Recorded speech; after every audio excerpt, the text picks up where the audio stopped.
This program is made possible by the Corporation for Public Broadcasting and the financial support of viewers like you.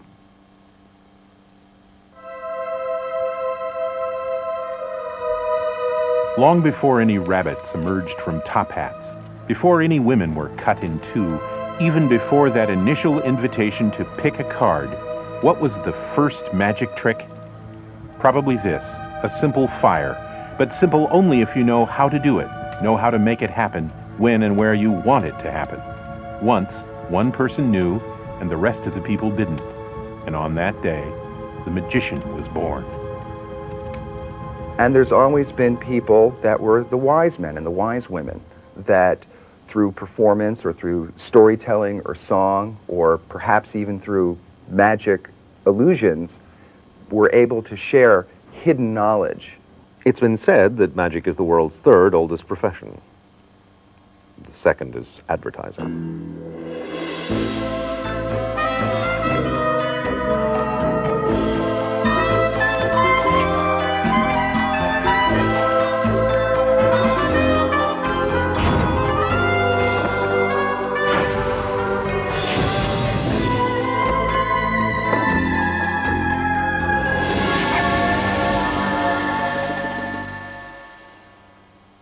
Franz Kafka once said that the meaning of life is that it stops.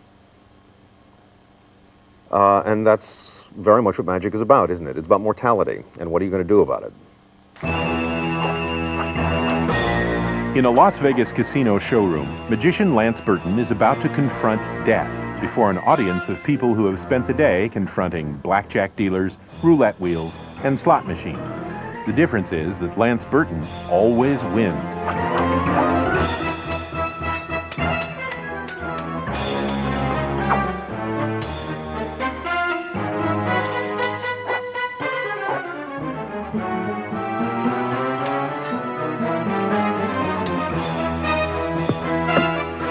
Twice a night, this master magician gives his audience what they want, good entertainment, and though few realize it, lighthearted but concrete reassurance that the forces of nature, even death itself, are controllable.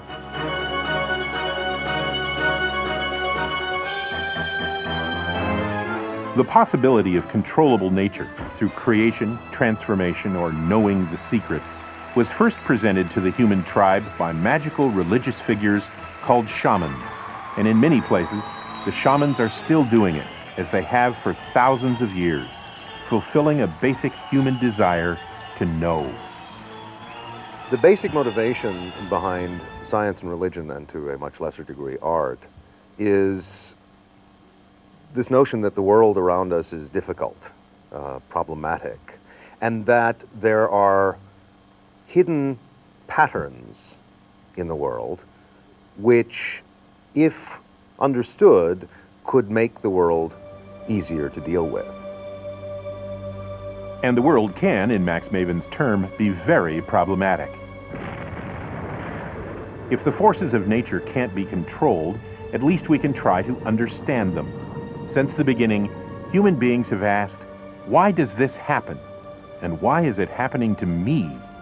So the classical role of the shaman is he is the delegate from the community whose commission is to obtain hidden information about secret connections and patterns that may exist in the world, to bring those back to the community and therefore make the community work better, to make life easier.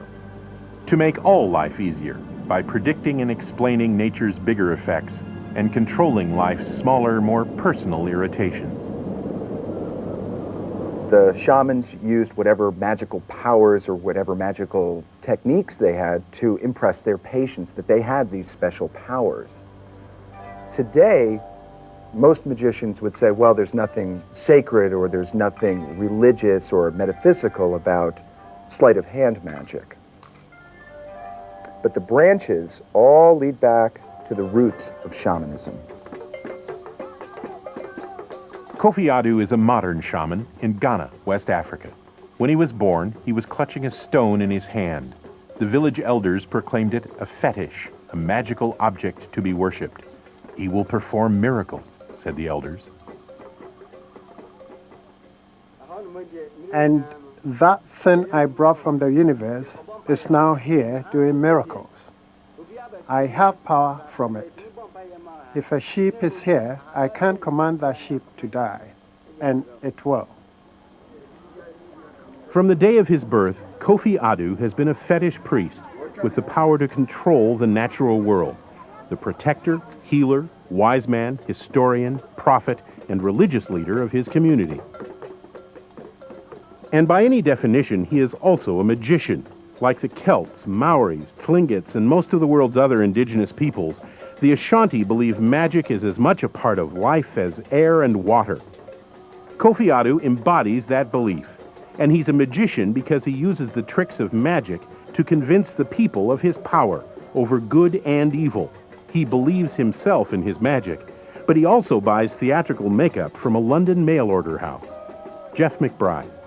The shamans used perhaps rudimentary sleight of hand techniques or fire handling or big impressive costumes and magical masks to create the impression that they could tap into a magical power, or perhaps that they indeed did possess this magical power. Kofi Adu agrees that belief is important, but there's more to his healing than just hope. He knows spells and incantations, but he is also an expert in herbal medicine. This person would be the person that you would go to find out different healing methods, because they were keeping the history alive. This history was not a separate thing. It wasn't just a story. It wasn't just dancing. They kept the stories and the dancing and the music and the medicine, understanding the different herbs, etc. So it was all inclusive. It was not a separate thing. And I'm trying to pull all of that together. That is the approach.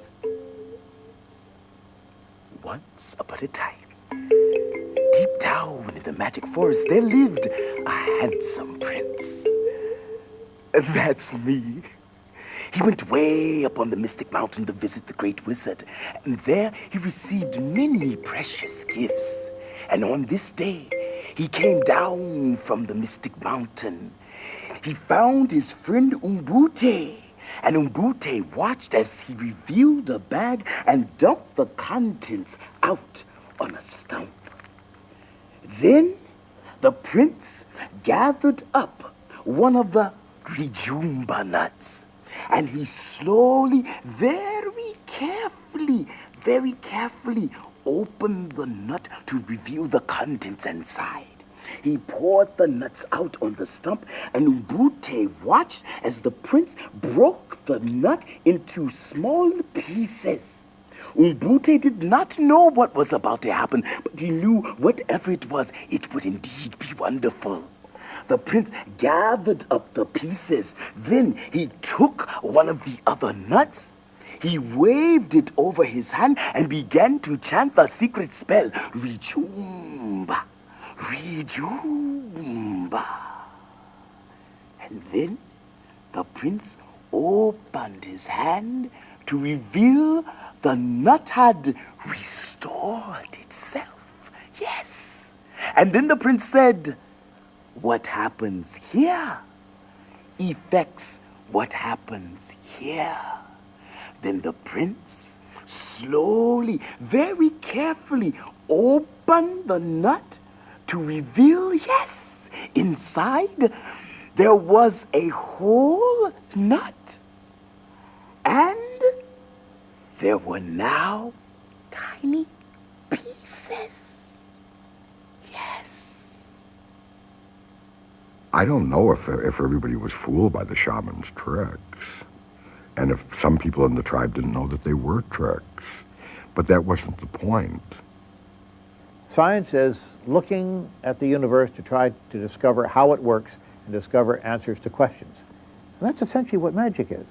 If you cast the bones the right way, or if you do the incantations the right way, this will be the result. And somewhere along the line, it says that if you extract a certain root and you boil it or take a leaf and put it on a wound and say a certain number of words in a certain way and invoke a certain demon or a deity, that wound will be better or more likely to heal. And along in there, someplace, is some medicine. There may be an antibiotic, or there may be some sort of a chemical or compound that causes the wound to recover sooner. So out of magic comes science, eventually. It's magic into science.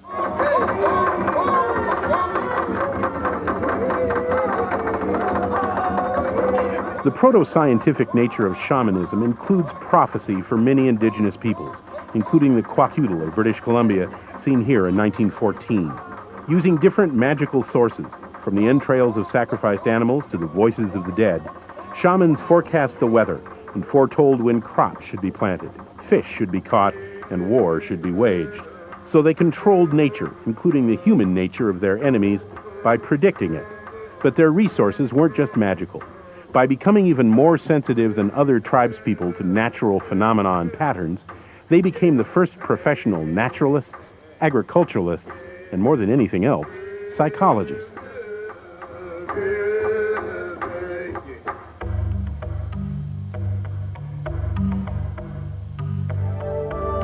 In ancient Egypt, magic, religion, science, and psychology were profoundly intertwined as well. A highly developed magical system affected every aspect of religious and secular life, from birth to death and beyond. The Egyptian court had resident magicians, and icons of both religious and magical significance, especially images of the gods and the dead, seemed to be part of every work of art, every building. The moon god Thoth was the master of magic, but he was also the god of measurement, an important scientific discipline for builders like the Egyptians. The pyramids themselves were scientific, religious, magical marvels for their time or any time.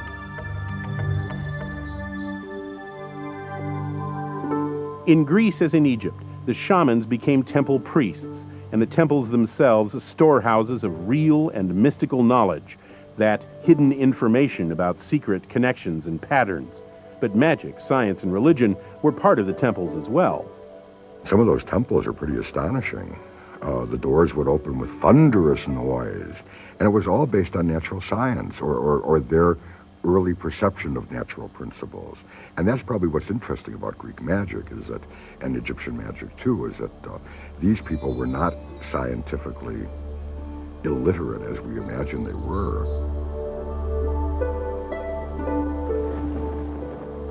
The authorities used their knowledge of science to astonish the people in magical ways. 2,000 years ago, Hero of Alexandria described in his book Pneumatics temple doors that opened by themselves when a nearby fire was lit by the priests. The doors were counterbalanced so that when the fire was extinguished, water was siphoned through the system and the doors would close again. The ruins of the Oracle at Delphi and the many other places of prophecy throughout the Mediterranean are evidence that the gods and their priests provided another service that began with the shamans and filled a basic human need.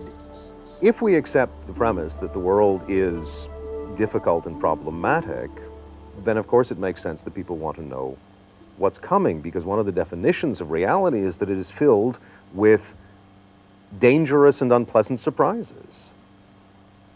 What is going to happen next? Wouldn't you like to know? Well, actually, if history is a judge, you would like to know, because something that has fascinated and bedeviled humanity since the earliest recorded times is the wish to predict the future. And that's what we're going to do in just a moment, because this is an envelope that contains a prediction of a future event. And I'm going to ask someone to help me in participating in this experiment, and that's going to be you. Would you join me right here, please? What is your name? Wanda, hi. You hold on to the envelope, Wanda. That is a prediction, but it's not about you. It's about a person you're about to select. So if you would, point to anyone here, and we'll make a prediction about that person. Go ahead. Young lady there? Yes, what is your name? Pamela. Pamela, let me ask you before we go any further. I have a prediction for you. Do you believe it's possible to predict the future? Yes. Pamela says, yes, it's possible to predict the future. Well, let's find out. Would you take a peek inside the envelope, Wanda? Take a peek. Inside, you'll see there's a piece of yellow paper. Would you remove it? Yes? Yes. Would you open it, please? Do you want to see it? Well, I already know what it says. It says, yes, this person believes it is possible to predict the future.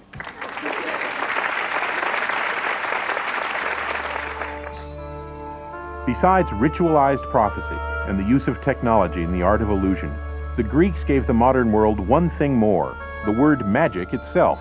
The Magi, or powerful ones, were religious followers of Zoroaster, the 6th century Persian prophet.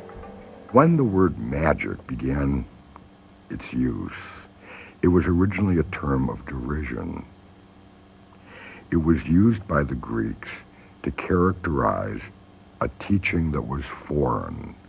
And you have to remember that for the Greeks, foreign was not very good. They believed that they had the pinnacle culture and that foreign was kind of suspect. So when the Magi came to Greece in the 5th century BC, they were fortune tellers, they told stories of the gods, they did sacrifices, and the Greeks held them in a certain awe, but they didn't trust them. And so magic always had that cast that this is not fully trustworthy. These people are suspect. A case in point from very modern magic. Siegfried and Roy are about to make their elephant disappear. It's an illusion, of course, but how would you feel about them if you thought they actually had the power to do it for real? What then could they do to you?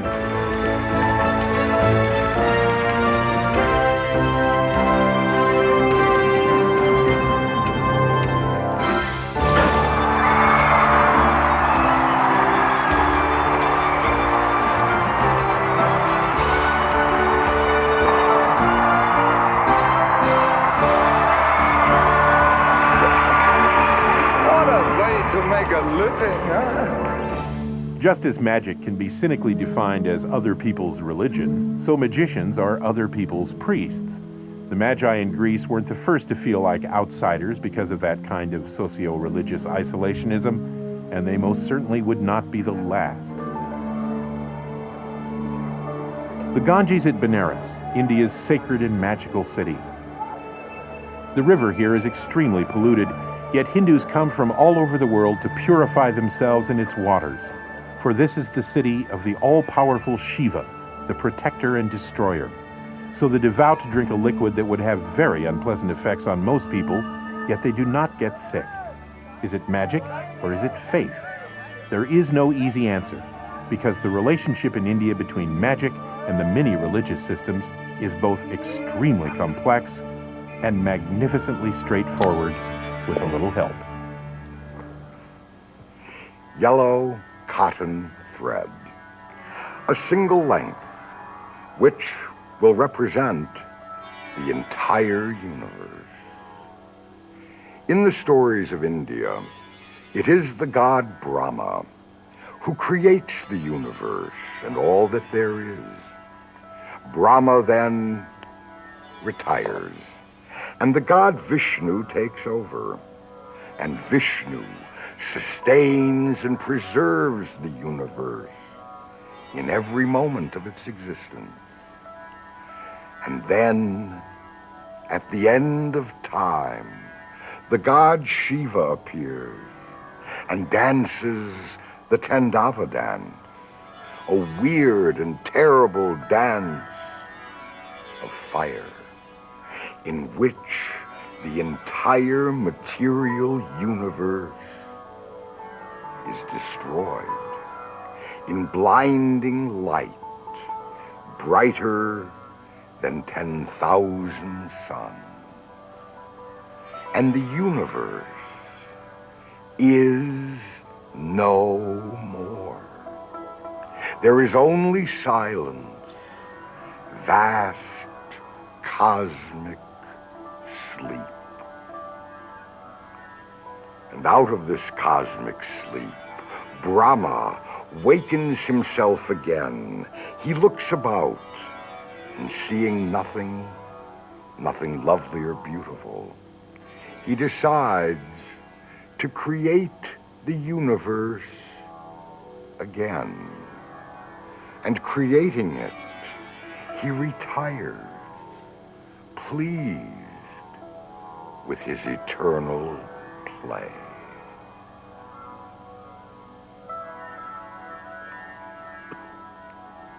Although witches have been relentlessly and brutally pursued in India throughout history, street magicians and fakirs have been allowed to flourish as a kind of fake priest, doing everything from simple sleight of hand, like the cups and balls, to controlling nature by controlling its creatures, like snakes, goats, and even themselves.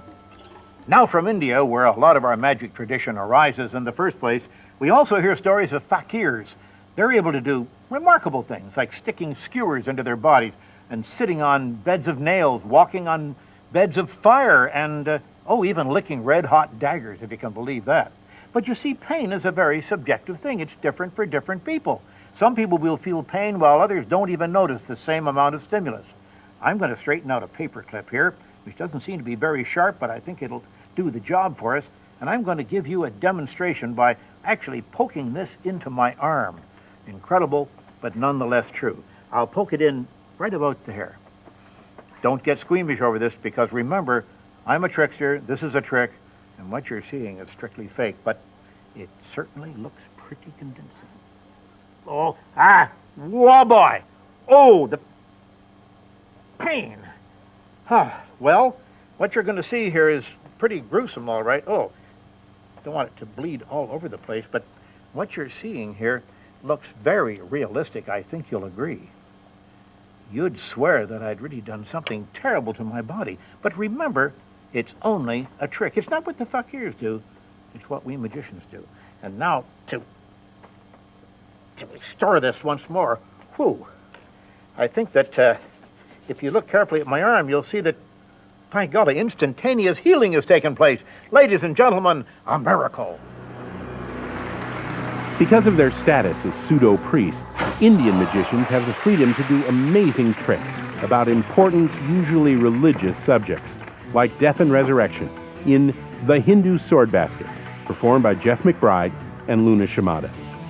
And in India, of course, in the Hindu mythology, there's these epic cycles of creation and destruction. And the basket illusion is a classic theme of death and resurrection.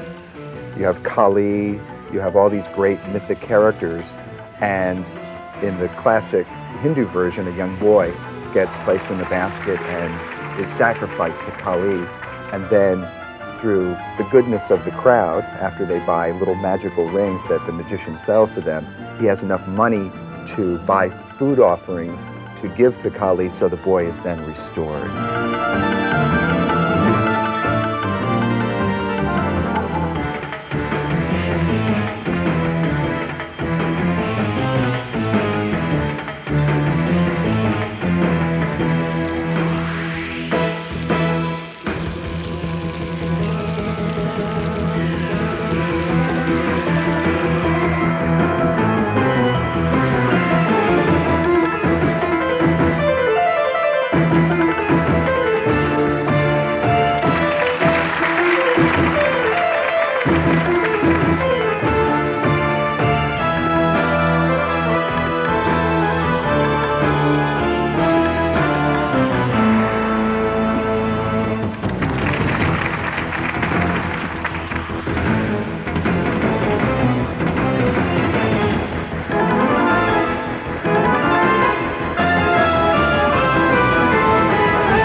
Magic is a performance art unlike juggling, acrobatics, or other popular entertainments. The father of modern magic, Robert Houdin, defined a magician as an actor playing a person who can perform miracles. That magical actor speaks to the human condition even as an entertainer. Like drama, magic presents the major concerns of life itself: transformation, creation and destruction, the journey from life to death, but in purposely mysterious, inexplicable, and dangerous ways. Metamorphosis, presented by Jonathan and Charlotte Pendragon. Survival, transformation, and escape. A human lifetime in a few theatrical moments. I think it's one of the most perfect illusions in magic. It's an amazing, has amazing levels to it.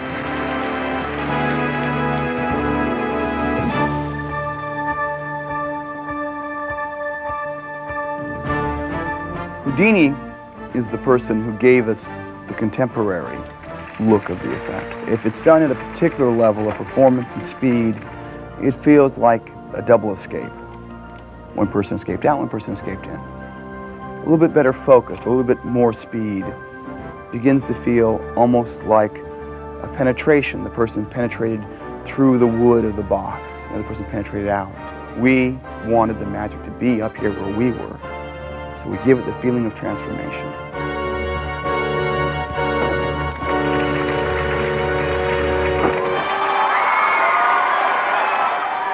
As the art of magic is unique among most entertainments because of subject matter, so the magic audience is unique as well. They wonder how it's done, but don't really want to know. Magic encourages both skepticism about and hope for the miraculous. It is, said anthropologist Bronislaw Malenkowski, ritualized optimism.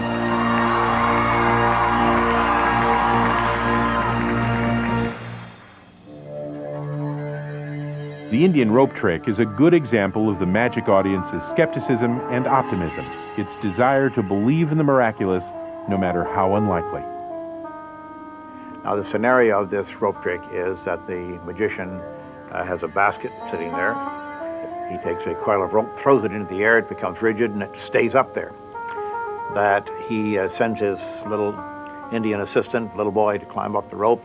The boy reaches the top of the rope and then starts to yell insults down at the magician and such, and it's not clear whether the guy's visible or not. He apparently goes into the clouds in some versions of it, and the magician gets very angry, takes a big sword, puts it between his teeth, climbs up the rope, and you hear screeching and whooping and hollering, and pieces of the boy drop down, and then the magician descends the rope falls down, he takes all the pieces and puts them into the basket and shakes the basket up, and lo and behold, the boy jumps out in one piece, hopefully. And that's the legendary account of the Indian rope trick. Although the rope trick has been lovingly described by many people, nobody seems to have quite seen it, at least not as described. Many magicians have performed versions, this is Kalanag, but done outside, without a convenient theater flyloft, and with a cut-up and then reconstituted little boy? No. Nevertheless, the legend persists because we want to believe it, and we want to be skeptical about it at the same time.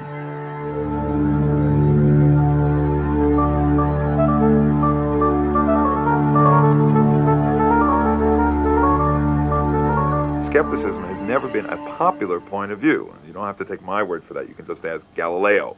I'm sure he felt much better when the church finally absolved him of his wrongdoing 400 years after they ruined his life. So skepticism has never been real popular. And skepticism is just what magic encourages, plus a paradoxical belief in miracles. But for the Christian church, beginning in the 4th century, they were the wrong miracles done by the wrong people about the wrong things, proprietary topics for the clergy, like life and death. Christianity kind of insulated itself from magic, well, through its vocabulary. They do magic, we have miracles. You're doing divination, we have prophecy. So by changing the vocabulary, they were able to distance themselves from involvement in the group. And from that distance, the church threw large, lethal, symbolic rocks at the magicians. Magicians in the medieval times, or even before that, kind of had a rough go at it.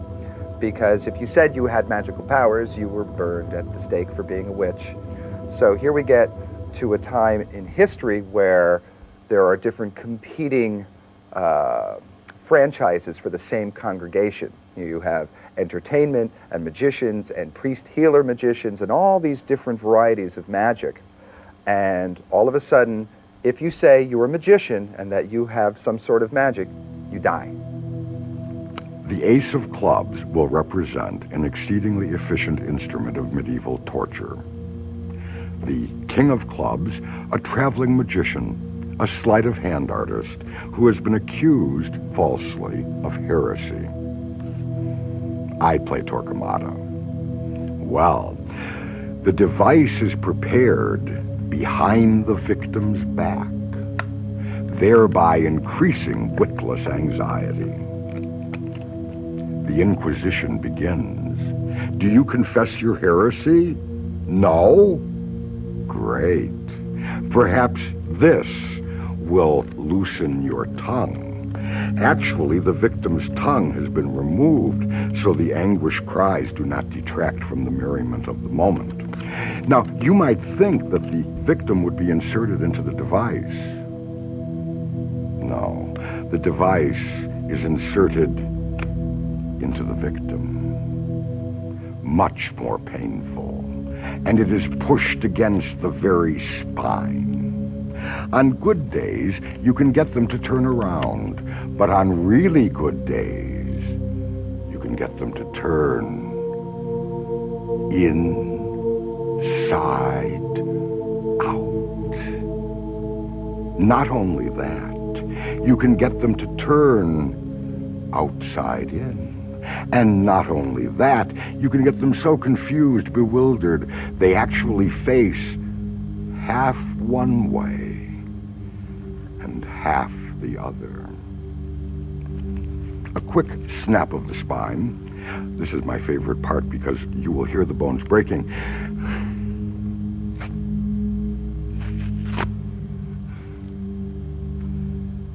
Half of the card is facing in. The other half is facing out. And that's how they searched for truth in the Middle Ages. Eugene Burger's humorous little demonstration of inquisitorial methods would have gotten him burned at the stake in 1450. Lance Burton's serious big demonstration of magical immolation would have gotten him burned at the stake any time between 300 and 1800 AD.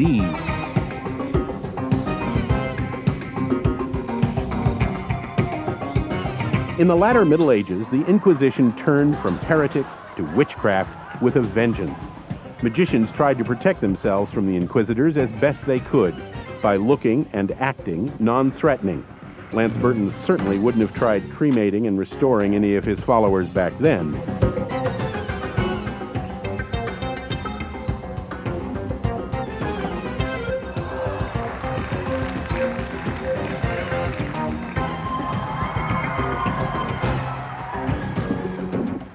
In 1584, support for the conjurers arrived from an unexpected source, a retired justice of the peace named Reginald Scott. Horrified by the slaughter of alleged witches, he published The Discovery of Witchcraft. Scott did the unthinkable in the book as far as conjurers were concerned. He gave away the tricks, but no magician has ever complained.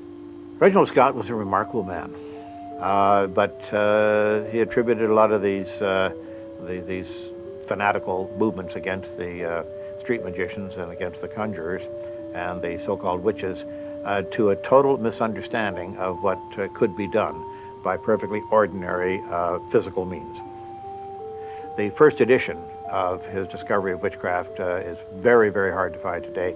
It was burned by James of England, who succeeded Elizabeth, and he wanted to find witches. He was very big on finding and burning witches. He was a zealot in that direction, and he didn't want the news out that there weren't any such things as witches. Although eventually even James I renounced his belief in the power and ubiquity of witchcraft. Well, it seems as though once the priest function became solid in history, that its aim was to perpetuate the status quo. Whereas the magician is not always into perpetuating the status quo. Sometimes the magician is moving the culture beyond the status quo into something new and different. In other words, the magician is an artist. But why risk your life for this particular art? Why would anyone in his or her right mind keep performing magic when the most powerful forces on Earth were trying to kill you for it? The answers then would probably be the same as the answers now. When you first get interested in magic, just the understanding of how magic works is quite a rush. And then learning it is a whole other sort of transformational feeling. You're accessing this power that you didn't know you had. All of a sudden you can do things that no one else can do. I think the most important power that a magician can have is the ability to be able to help the people that he comes in contact with, to be able to show them ultimate human potential, to be able to help them get in touch with their own power.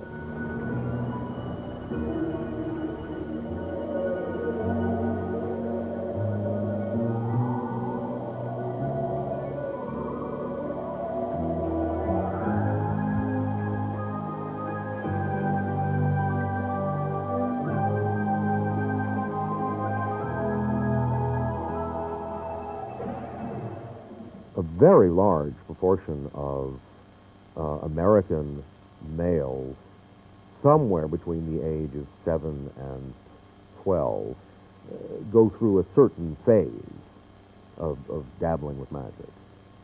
Most of them leave that alone when they hit puberty, but some don't. Hi, how are you? Nice to meet you. Yes, sir. Right this way. Thanks for volunteering. Lance Burton. I like people. I like to meet people, and that's the fun thing about my job is that it's never the same every night. I mean, it's different every show. Larry, take one card, and look at it. Remember it. Hold it up. Show everyone your card. Show it all around. Let people on the side see it. Show everyone except me. Don't let me see it, Larry. And put her back in there. And shuffle them up. Mix them up really good, Larry.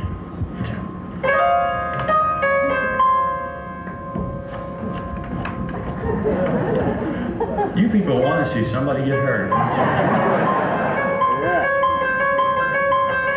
yeah, it was a great show. He killed the guy and everything. Thanks a lot, Larry. Good job. Nice man. Give him a hand.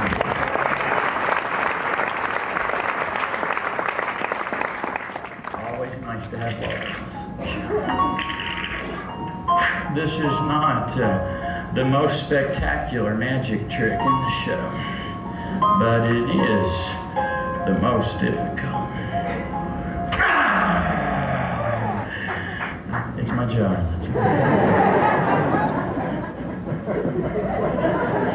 One person applauded. No, it's my fault. I should have bought a tiger.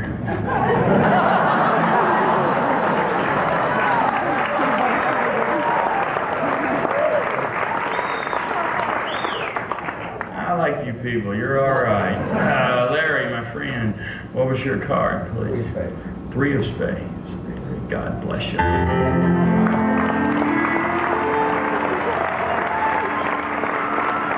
Thank you, Paul. There are other reasons to be a magician. If you're good at it, the money's good too. This is Isaac Fawkes, an 18th century British conjurer. When he died, he left an estate estimated from 10,000 to 50,000 pounds. And if you're great at magic, not just performing it, but creating it, you can achieve the immortality of Houdini. Harry Houdini has been dead now 70 years. 70 years after his death, he is still doing the first primary job of a magician. He is still successfully deceiving the public. I love this. People say, the name Houdini comes up in conversation, people say, yeah, and wasn't it true that he was dumped under the ice, chained and shackled, and then we got out, but he couldn't find the hole in the ice, so he had to breathe in the airspace between the water and the ice until he could finally find his way back to the hole? Don't tell anybody, but that never really happened. It was a story that Harry invented in his own lifetime. A perfectly legitimate thing to do. It's his job to lie. You know he's lying. He's a legitimate magician. And he's entitled to do that. He's entitled to mislead his audience. But here we have, 70 years later, the same lie still being told over and over, still fooling people. I mean, that's a pretty good trick, you know. And perhaps the final appeal of magic to magicians is the satisfaction you get from doing it well. You amaze people, and you always get your elephant back.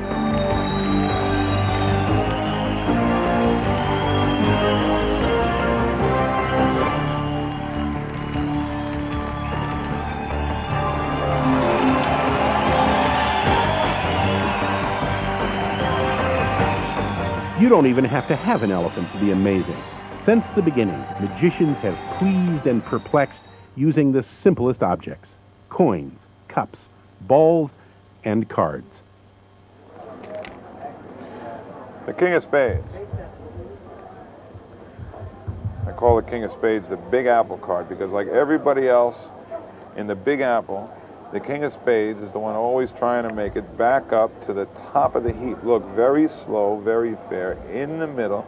You can almost see it as it rises up through the deck and back to the top.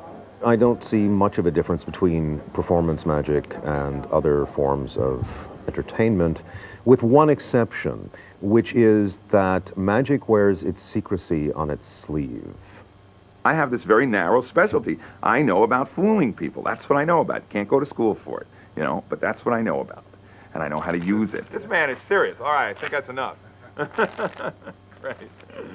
Good job, good job. Do me a favor, just point to a card, touch one, I'll show it around to you. This one right here. Take a look at that card, Mac, all right? Try and remember it. Okay, now I don't want you to tell me what it is. I just want you to tell me Jamy Ian Swiss could be performing this trick 500 years ago.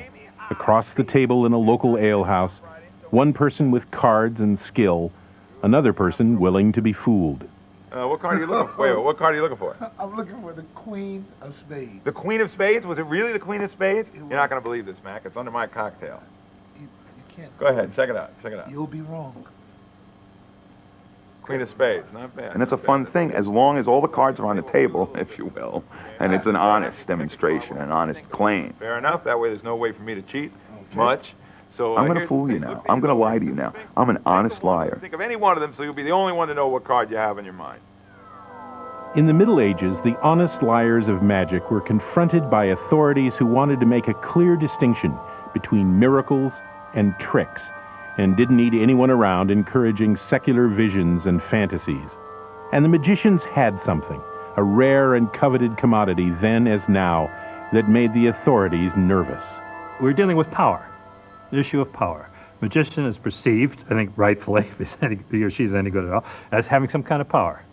And the power is, we have an ambivalent reaction to power because it's ambiguous, because it can go either for us or against us, and that's just the ball game. So magicians tried to avoid the powers of church and state by working the streets, public houses, and homes of the less frightened, manipulating the benign, secular objects of everyday life for an audience that had existed for millennia. Well, regarding street magic, I think it's something that has always been with us, probably since before there were streets. The notion that there are things that are unusual to perceive is something that has intrigued and attracted human beings since they were first capable of making such distinctions. That people found out ways to turn this into entertainment and something fun to play with is obviously a very early experiment as well. God is in all things, even a matchbox. But surely the devil wouldn't use such a simple object to bewitch us. It must be just a trick. Of course it is, said the honest liars. And they are still saying it. They are still doing it.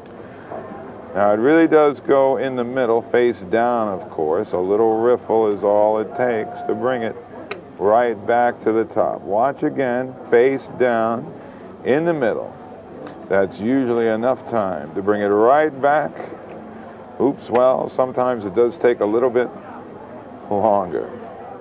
Theatrical magic is largely a game of perception.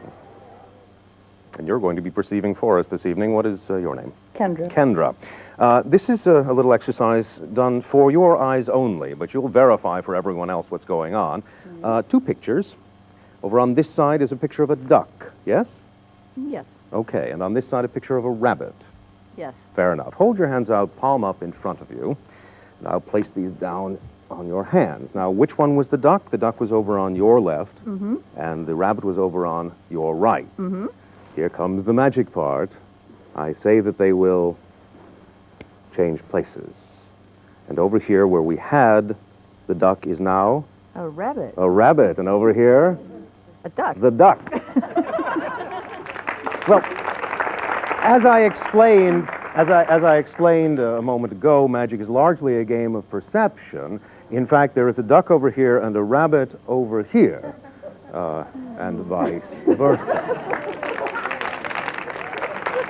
You know, magicians have to know how this wonderful combination of mind and eye really works. I'll give you an experiment to show you a principle. Here we have a red cup at your screen left and a blue cup at your screen right. I want you to look at the red cup over here. Keep watching the red cup. In a moment I'm going to say go, and when I say go, I want you to quickly shift your gaze over to the blue cup. Ready? Go. Now look back at the red one. Go. Question is, did you see me in between? Oh yes, your eye saw me, yes, but did your brain register the fact? Not really, and magicians know this. You see, that's extraneous information. When you shift from one location to the other, what's in between, your mind blanks out. It doesn't need that information. And that's one of the principles that the magicians use to operate by. You will perceive what I want you to perceive, and you will not perceive what I don't want you to perceive. Well, how can that be? By directing your attention. And magicians have lots of little clever ways to do this. You know, for instance, if I don't want you to look at my right hand, I don't look at it myself. And if I do want you to look at it, I look at it. And then you will look at it too. And just telling you that much, which I shouldn't have told you probably, tells a lot about how magic works. It's about directing attention.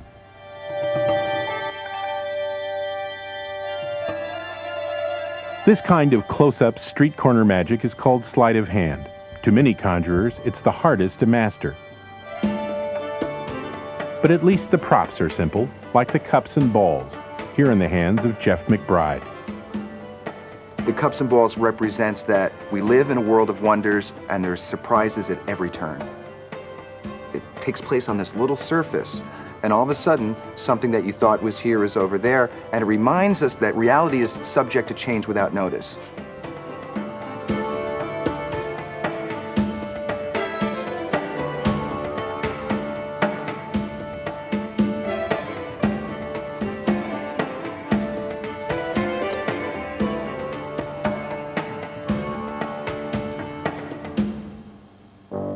The names of the ancient conjurers who perpetuated their art have been lost to time, but the art itself survived. In more recent times, we've known who the masters were and what they did, thanks to performer historians like Johnny Thompson. Probably the greatest cup and ball worker in this century was a man named Max Mulaney. He was born in Poland, and he talked something like this. My name is Max Mulaney. I'm a magician, and I'm going to fool you very badly with the oldest trick in magic. It's called the cup and ball trick. This trick is so old, it's older than God. Keep your eye on that cup. I'm going to place the ball on this one, rub my hands, place it underneath like so, and it really goes there. Keep your eye on it. It's gone. It reappears over here. I'll do it one more time, this time on this cup. Watch carefully. I tap the cups, the ball disappears, reappears over here. I'll do it one more time without the cups. Keep your eye on the ball, watch. It's gone. It's gone. And of course, all three are over here. Almost as ancient a trick as the cups and balls is the coin-plucking miser's dream. Jeff McBride. The magician has tapped into some unexplainable force that allows him to be able to pluck coins out of the air. This is a secret desire of just about everybody. And the magician shows us that perhaps If we access different parts of ourselves, we can pull hidden treasures out of our own psyche and make them visible.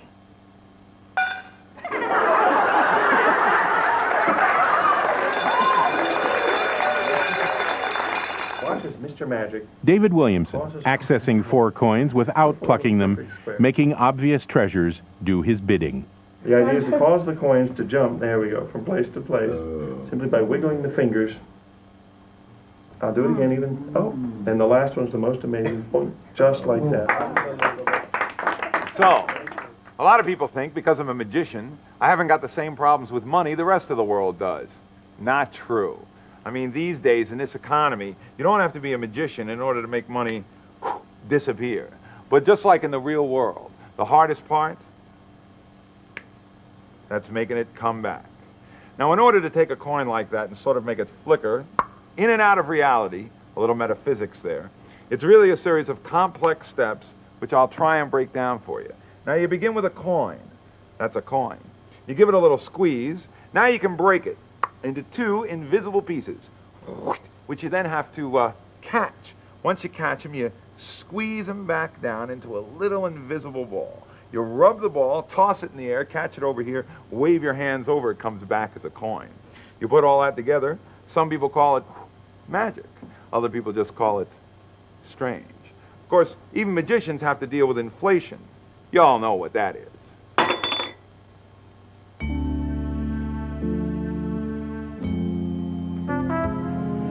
Sleight of hand doesn't always involve inanimate objects. Magic's power over nature can be demonstrated by the magician's power over its creatures.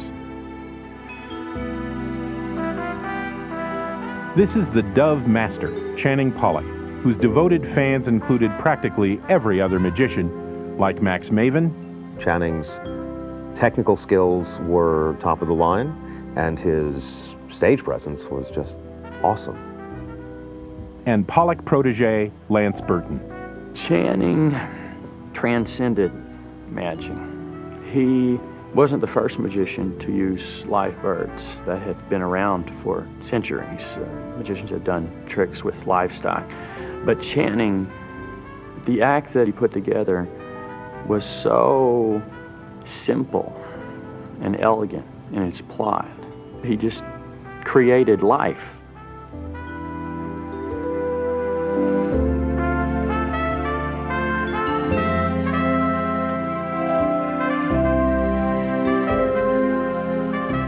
After this 1959 Italian film was seen by astonished magicians around the world, Channing Pollock also unintentionally created a lot of bird acts.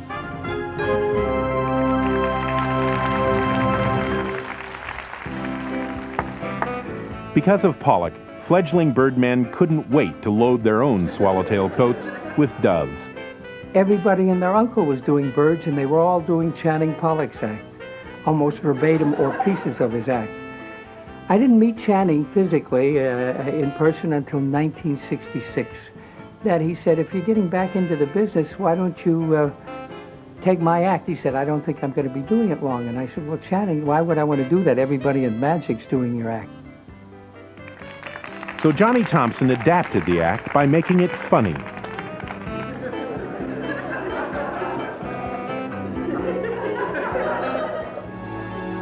Lance Burton does much of Channing's act, but he also leaves the birds in their cages.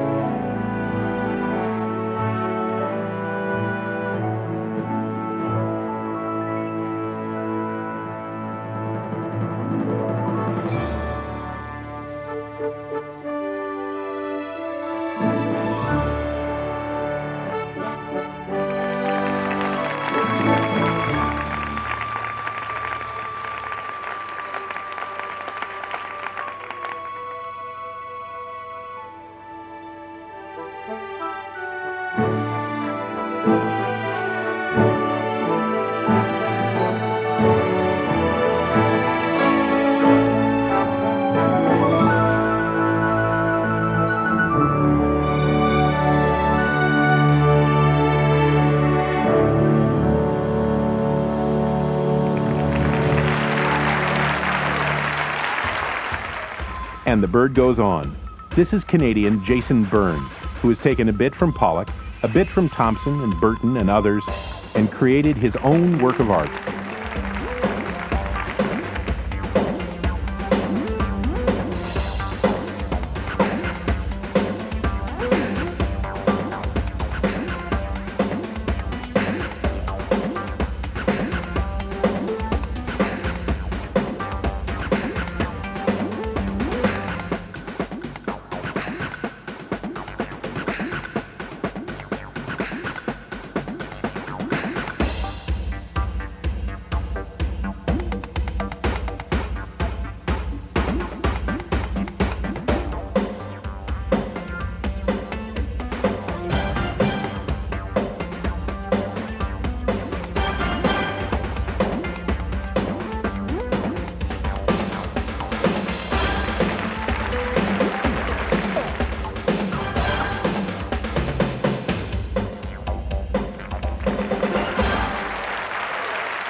Cups and balls, coins, birds.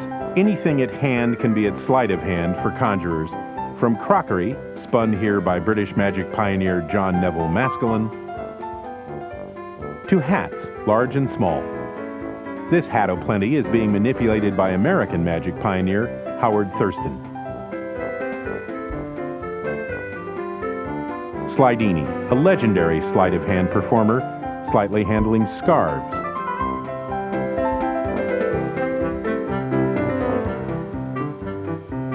You're a very pretty young lady, and I like that outfit you got on there. Let's take a look at you. Very nice. That's very becoming. Oh, hold on there, Sarah. Wait a minute. You got a little tag stuck on the back there. From his big Las Vegas show, Lance Burton shows a small child a long ribbon.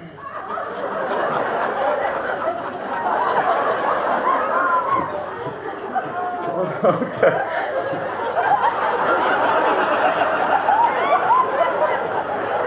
See, this is a magic ribbon, and this is for you. I'll tell you how this works. Now, you take this home with you, okay? And now listen, when you go to sleep tonight, you put this underneath your pillow, and when you wake up in the morning, there'll be $1 there, okay? Remember, you just remind your folks the magician said so, okay?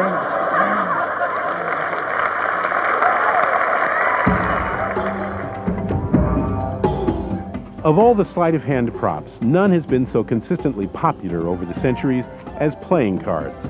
Widely known, easily handled, they were covered with religious, royal, or mystical symbols that hinted at their ancient origins. From their first European appearance in the 15th century as fortune-telling tablets of fate, playing cards have been the ideal prop for magicians. I'll take the king, cut it back into the deck. A little deeper. I won't even touch it this time. I'll just push it in with that 8 of spades, and that's about how long it takes to come right back to the top. Sometimes people accuse me of cheating. They say I don't really put it in the middle. But look, if I was to put the king in the middle of the middle, you can't get much more in the middle of that, but it still comes back to the top. Among card manipulators, one name is revered, Cardini, the former Richard Pitchford of Wales, who conquered his audiences through character and quantity. It seemed like more playing cards than there are in Las Vegas poured from his hands, hands that were always encumbered with gloves. Lance Burton. And the story was that during the war, he would practice in the trenches, but it was so cold he had to wear gloves. And then when he got injured, he was in the hospital, and he asked for a deck of cards, and they gave him a deck of cards. And then when he asked for a pair of white cotton gloves, they thought he was nuts, and they brought in a psychiatrist. I think of all the manipulators in the 20th century, I think Cardini was the best.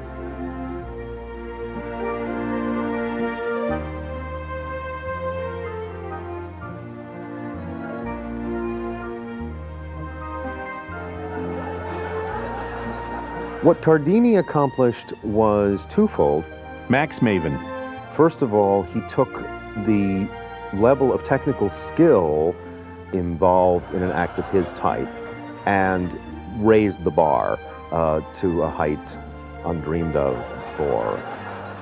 In addition, he created a wonderful characterization that was original and engaging and offbeat.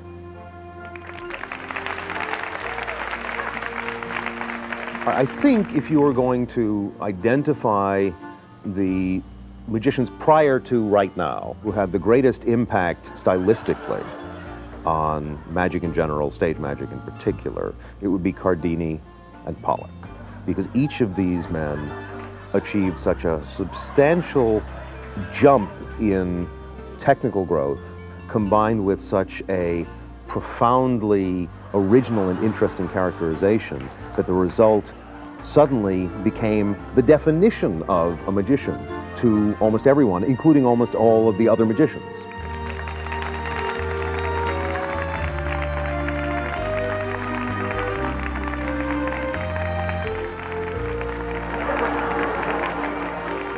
Right now, I'd like to use these 4 aces to demonstrate for you 4 basic principles of card conjuring. The only thing you need to remember for this is the relative position of the aces. So for sake of description, we'll say that the red aces are inside of the deck and the black ace is outside. Red's in, black's out, and 4 basic principles of card conjuring.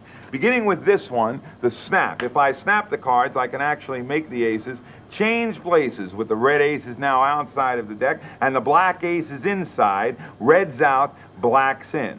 Now, if I wanted to reverse the process, I'd never use the snap. I'd give the deck a little twist. You get the black aces outside of the deck and the red ace is inside. Black's out, red's in. Now, I didn't actually let you see the snap the first time. I'll let you see it. Don't blink or you'll miss it. There's the red ace is outside of the deck and the black ace is inside. Red's out, black's in, and of course you remember the twist. With the black aces now outside of the deck, the red aces inside. Now, of course, I could keep on doing this till somebody likes it, but perhaps I should just proceed to the 3rd principle, which you may find more amusing, less confusing, and twice as educational. What I call, cleverly enough, the slap. Because when you slap the cards, everything changes. You see the aces, they actually disappear. Look, I'll run through the deck quick. If you see an ace, you just shout on out, but I'll get a little ticked off. Actually, there's no aces in sight. Because to tell the truth, in order to bring them back, I need to return to the 4th principle, what I call the flick. A little flick, you get the black ace back, the first one. Another flick, you get the 2nd black ace. That just leaves the question now of where are the 2 red aces. Watch closely as I cover the deck. There are the 2 red aces, and that's 4 basic principles of card conjuring.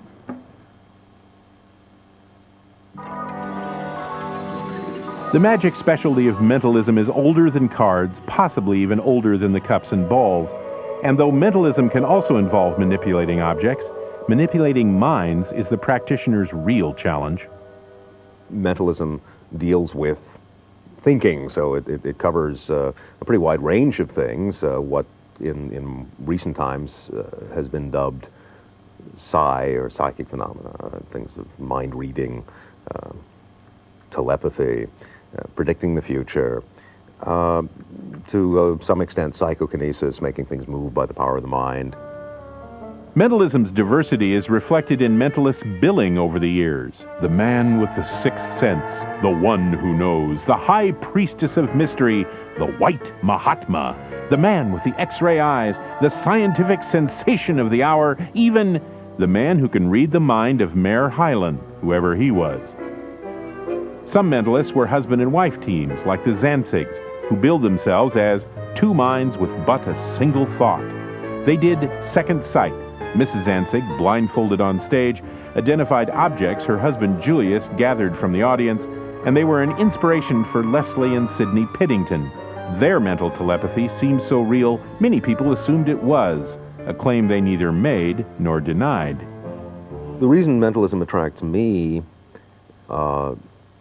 is because I don't have to lug around big props. No, that's only a partial answer.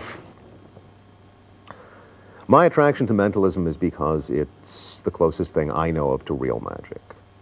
The work that I do is theatrically enhanced, but it is largely based on genuine principles of psychology and intuition, and as such, it spooks even me. Mentalism's general spookiness and claims by some mentalists of real psychic powers have made it one of magic's more controversial arts from the beginning. The first famous practitioner was Cagliostro, an alleged Sicilian, alleged gypsy, definitely fraudulent seer, whose friendship with Marie Antoinette nearly got him shortened by a head during the French Revolution. Washington Irving Bishop, an American mentalist of the late 1800s, perfected the blindfolded driving trick, but he announced that his effects were due to powers he received from Almighty God. Bishop both prospered and suffered for such claims, including losing a 10,000-pound lawsuit to John Neville Maskelyne, but also attracting much press attention and huge audiences. He died young, too young, according to his mother, who claimed the brain of her cataleptic but still living son had been stolen by over-curious physicians, and she may have been right. Dunninger, who is to mentalism what Channing Pollock is to birds, thought Bishop was the greatest of his predecessors. He also claimed real psychic powers, but without most of the controversy because he was so good at what he did. Seeing him up close, you realize that it was not the methods, the gimmicks, the ways he had of knowing this information that he would know about people and reveal to them. It was his personality, the way he developed it. Although impressive in person, the man who billed himself as master of mental radio achieved his biggest success on real radio and eventually television. Today, on television and stage around the world, there is Max Maven, who bills himself as Max Maven. We have one card left, and in order to get to that, we started with a pack of 53, shuffled not only by myself, but by members of this audience. From that shuffle deck, you took as many or as few as you wanted from wherever you wanted. You mixed them yet again behind my back. I have been standing here with my back to you, and I have called them out in the order you have thought of them with reasonable accuracy. We are down to one card. Don't fail me now. It is black. It is a spade. Don't say anything, just listen. Ace, 2, 3, 4, 5, 6, 7, 8, 9, 10, Jack, Queen, King. 6, 7, 8, 9, 10, Jack. 8, 9, 10, Jack. 8, 9, 10. 9, 10. 9, 10. 9 of spades.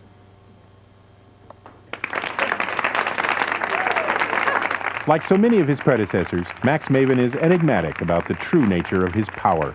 What I'm doing is a very interesting mix of techniques, and ultimately I don't care whether someone decides that those techniques are all quote-unquote fraudulent or quote-unquote legitimate, as long as they realize that they're not easy.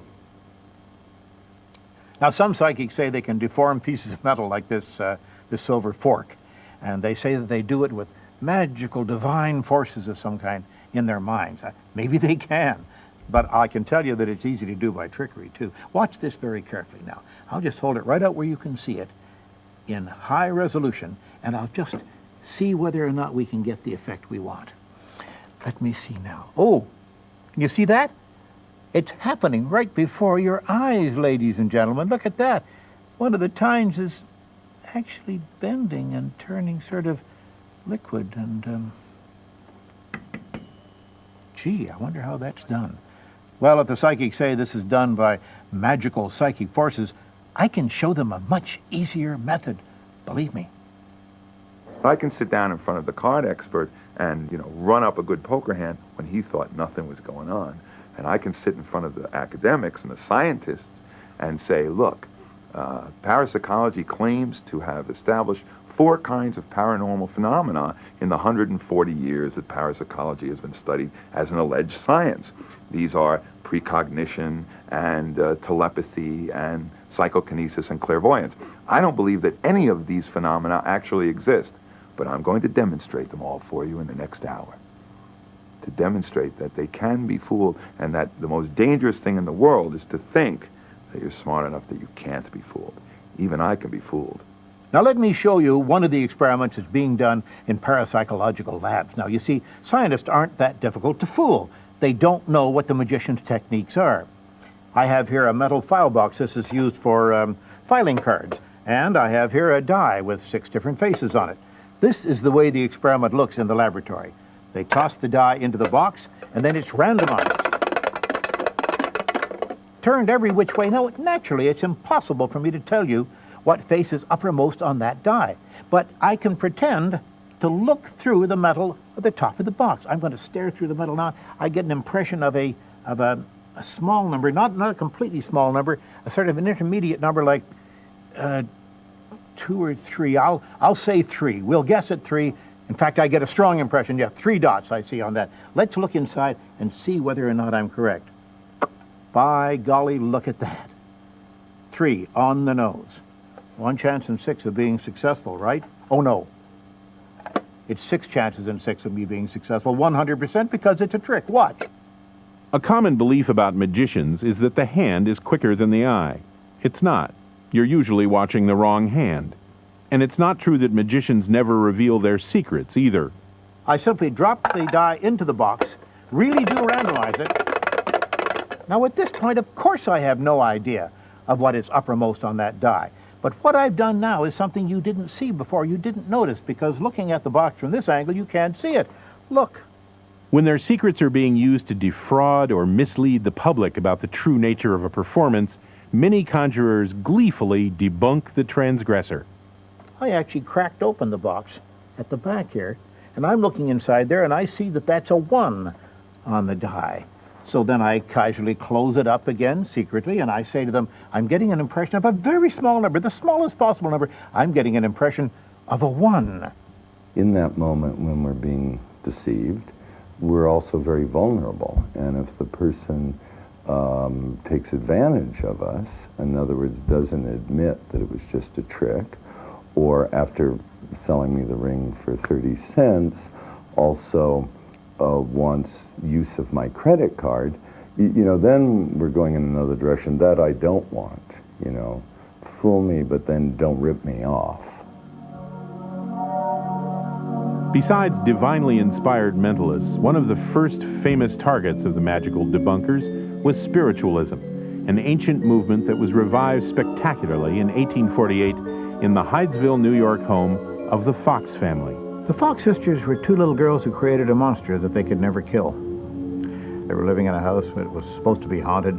Someone is supposed to have died there, and by doing simple little tricks like fastening a string to an apple and then pulling the string to make it go bump, bump, bump on the floor, and by snapping their toe bones against the footboard of the bed, they were able to produce all kinds of strange noises that other people couldn't quite understand the source of. It was a joke at first. That joke turned into a business and then an industry. The Fox sisters and hundreds of other people became mediums, allegedly putting their clients in touch with the spirits of their lost loved ones, exploiting the bereaved when they were most vulnerable. The spiritualist profession thrived because the clients were ready and waiting. Max Maven. Everyone wants to know what happens when you die because everyone is hoping the answer is something rather than nothing. And the notion of people returning from the grave, ghostly visitations, is a hopeful one, that you can still have contact with loved ones who've gone beyond. As the modern spiritualism movement really took hold in the latter part of the 19th century, people started presenting demonstrations of supposed spiritual contact that had pretty strong impact. One of the strongest of these was slate writing, which involved the use of the type of slates that were at that time fairly common in schools for kids to take notes and so forth. And the idea was quite simply that the slates would be examined, and then 2 or more of them would be placed together, and then in between the slates would be put a piece of chalk, which I'll do. And then the sitters would ask questions, hoping that some dear lost relative would contact them back. And after a while, the slates would be examined, and if there was a message, well, that had a pretty strong impact. Imagine that your relative had passed away, and that you had requested that they make contact back, and they had something to tell you. Eventually, the bereaved got their own champion, a man with an international reputation as someone who couldn't be pushed around by anything, Harry Houdini. Houdini was 5 feet 2 inches tall. Let's start there. Here is this very small man in chains, but the chains cannot hold him. Now think about the period in which Houdini lived. It was a period in which immigrants from Europe were flooding into America. It was a time of many little people, many of whom felt powerless. And here was Houdini, sort of one of them, but chains couldn't hold him. Extraordinarily powerful metaphor, don't you think? This was a man who not only could not be held by a chain or a police lock, but he also was allowed to take photographs of himself virtually nude in a time when in any other context that would have been appalling. This was a guy who broke every conceivable boundary. It's the early 1920s, and Harry Houdini, the master of magic, is about to try one of his most difficult stunts. Securely held in a straitjacket and suspended upside down from an office building, the man who amazed the world will attempt to free himself. Some famous magicians invented tricks and illusions. Harry Houdini invented a whole new kind of magic, escapology. He got out of everything from straitjackets to Russian jails, upside down, underwater, hanging from buildings, and always, always in a crowd.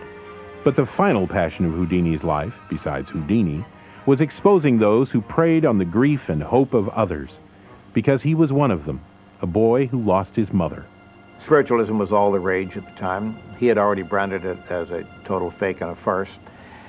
But I think that he quite honestly suspected that if there was anything to it, he certainly could connect with the spirit of his deceased mother. And he went to some spiritualists. And of course, his mother always came through speaking English, a tongue that she never spoke a word of. And he was very disappointed at this. But he was a great fighter for his day, and his days ended up with him as a spookbuster, so to speak.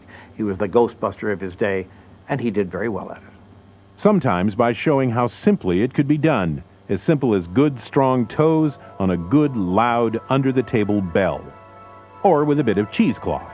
You might go to see a seance in those days, and you'd sit around a table in a dimly lit room with your hands on the table, trying to call up the spirits of the dear departed. This is approximately what it would look like. Ectoplasm was supposed to be the substance that came from the medium's body and formed up these spirits when they had what they called a materialization. You would call upon the spirits, "Oh, spirits, are you there?" And pretty soon in the dark room, you'd see a mysterious substance start to appear, and it appeared to come from the medium's body. Now, the mediums were always very careful in all of their books and pronouncements and their speeches and their sermons to the faithful, to warn the faithful that the skeptics, those dreadful skeptics, said that it was impossible to tell the difference between genuine ectoplasm, like this, and ordinary cheesecloth.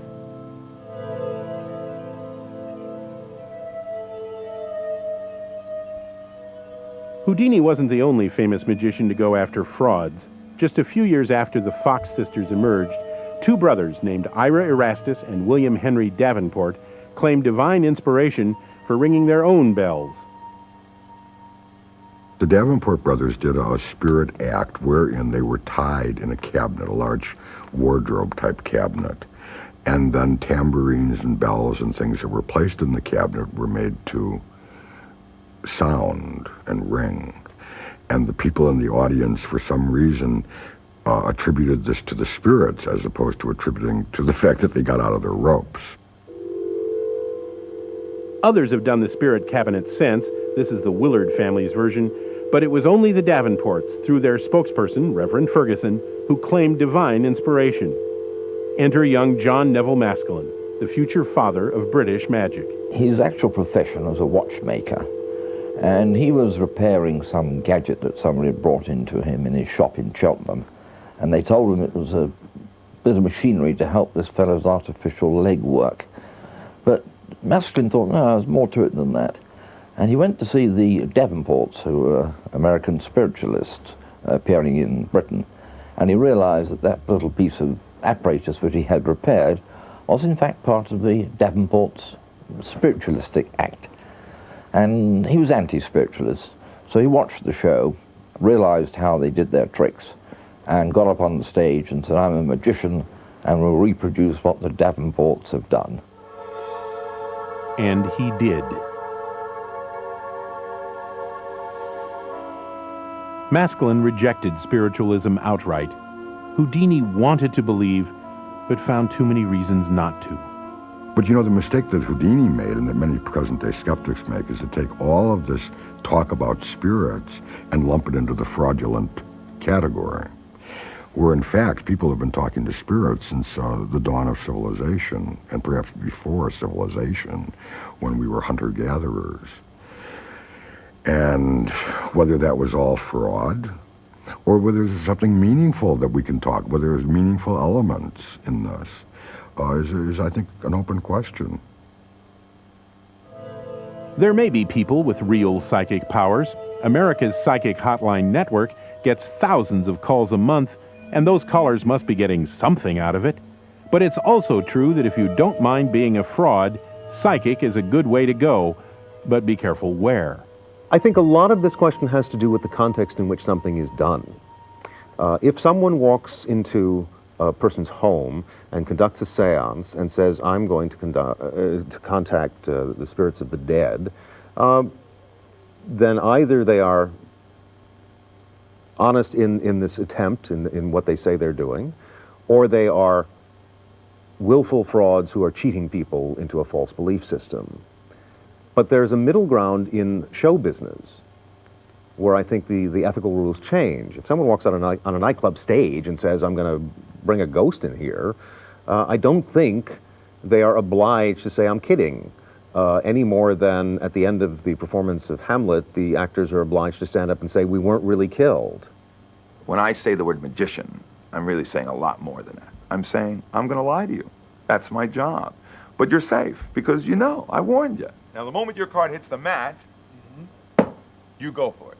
Okay. Now, if you get there before me, highly unlikely, but if you get there before me, keep your hand there. Keep your hand flat on top of it, because if I missed it the first time, when you lift your hand later, well, I'll just get it then.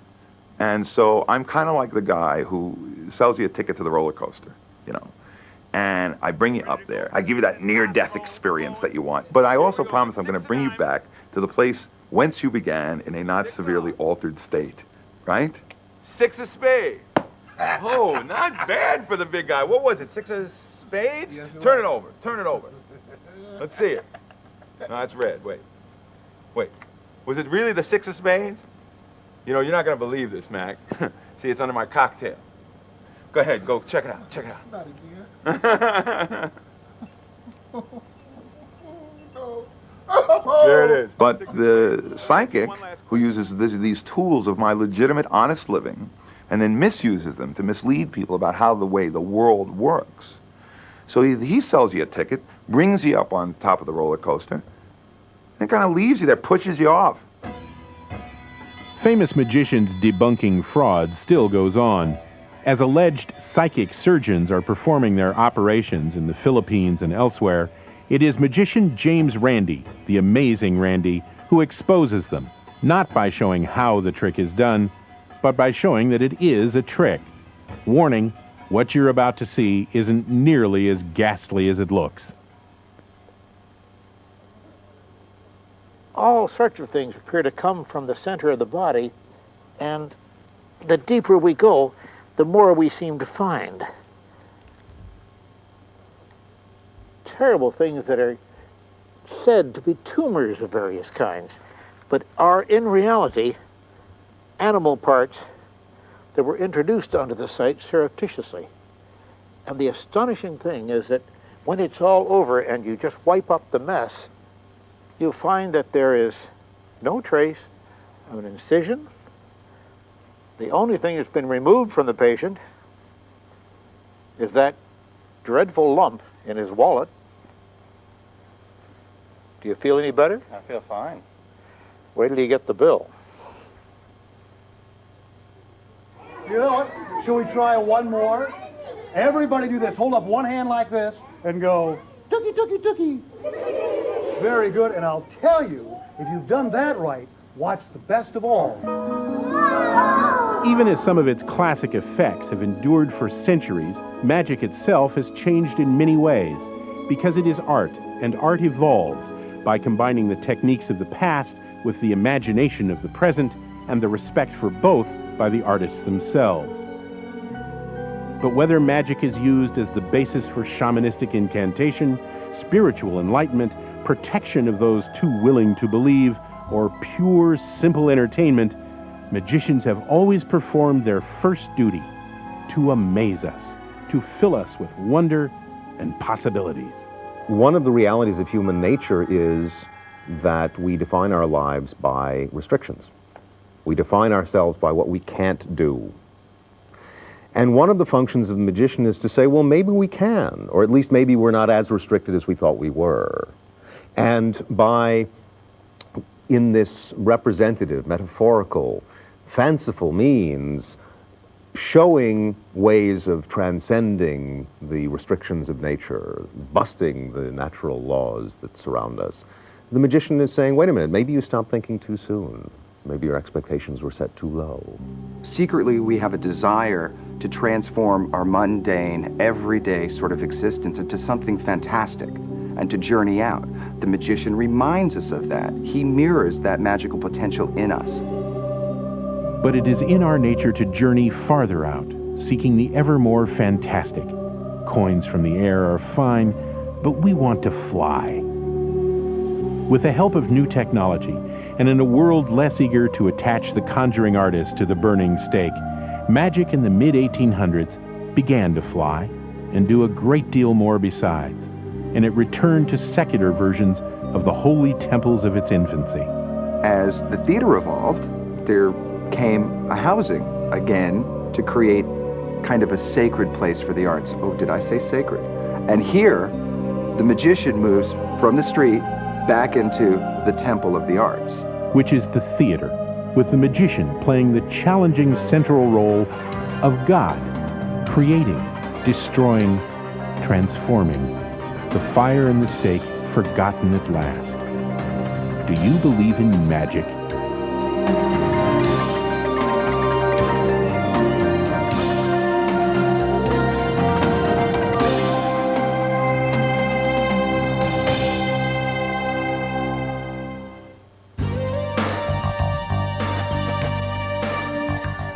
The Art of Magic will continue with the big stuff: life, death, and resurrection.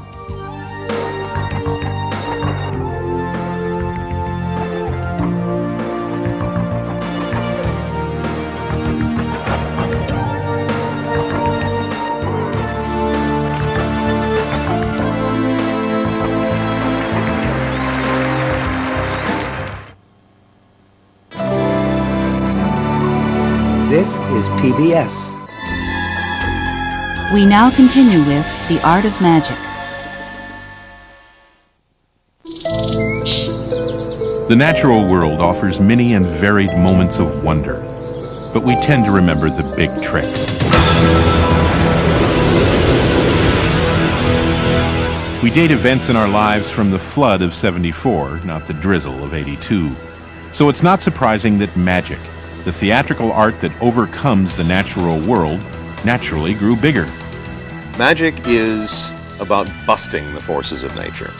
The enchantments of magic point beyond illusion to the great mystery, the eternal transformation of life and death and rebirth.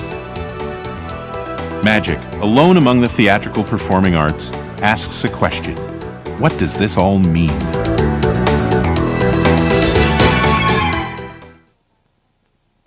This program is made possible by the Corporation for Public Broadcasting and the financial support of viewers like you.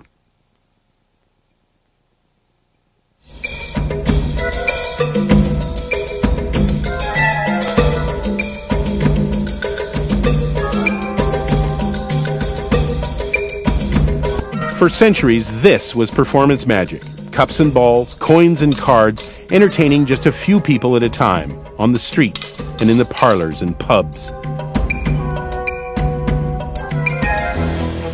Then, in the mid-1800s, the Industrial Revolution developed the technological means for aspiring grand illusionists to fulfill their dreams. And it provided them with an audience, too. Millions of workers in monotonous jobs, with a few extra pennies in their pockets, spare time for the first time in their lives, and a desire, a need to be amazed. The magician is Lance Burton. The speaker is Jeff McBride. If you look at the old theaters, or if you look at theaters today, they're built like temples. They were palaces. Magicians moved back into the theater where they could create magical rituals and ceremonies again under the guise of popular entertainment. And they needed that entertainment, guys. If Lance Burton had presented this illusion 200 years ago, his audience might well have assumed it was real and that Burton was a witch possessed by the devil. He would have become the principal log on a large fire in the company of his underclad female familiars. But the Industrial Revolution also heralded the age of science, science we thought would explain all our mysteries, including the mysterious witchcraft of the professional magician. Because it's a trick replaced it's a witch, magicians were allowed back into the secular temples of entertainment to present the grand themes of life, death, and resurrection. Lance Burton is about to reappear in the middle of the audience, in the middle of a contemporary temple of ritual, ceremony, and popular entertainment called the Hacienda. What we're going to see is that the more people are presented with answers, the more people are told to stop caring about things, the more actively people will be searching for that intrigue and that kind of wonder about the world around us. And it might be ironic that centuries ago people went to the church for that, and today people go to Las Vegas to see it in a showroom. Las Vegas, an oasis in the desert studded with temples of pleasure, hope, greed, and the $3 all-you-can-eat breakfast. From the couple on a weekend package tour, matching mystical symbols to win elusive coins, to the big spender hoping the little white ball of fortune will fall into the right cup, magic is to Vegas what the Mississippi River is to New Orleans. It's always nearby, even if you never dive in. In this town, unbelievably, there are 7 magic shows operating at this time, and there is a magician almost in every review show in town. This is really becoming the magic capital of the world because of this. And Johnny Thompson should know. He's been amazing Vegas since the all-you-can-eat breakfast was 50 cents. But I think magic particularly goes over in Vegas because Vegas itself is about fantasy. People go there with dreams of winning countless millions of dollars, of having unbelievable streaks of luck, of having impossible things become possible. And that's, of course, what magic speaks to. Who's the magician? Is it just that weird guy with the funny black outfit? Funny black outfit? Not anymore. Weird guy? Well, magicians are supposed to be a little weird, aren't they? Siegfried and Roy are big flashy guys with a big flashy act. For many Vegas visitors, their spectacle magic is a must-see experience, like Wayne and Shecky and Les Girls de Monte Carlo. Behold, Siegfried and Roy.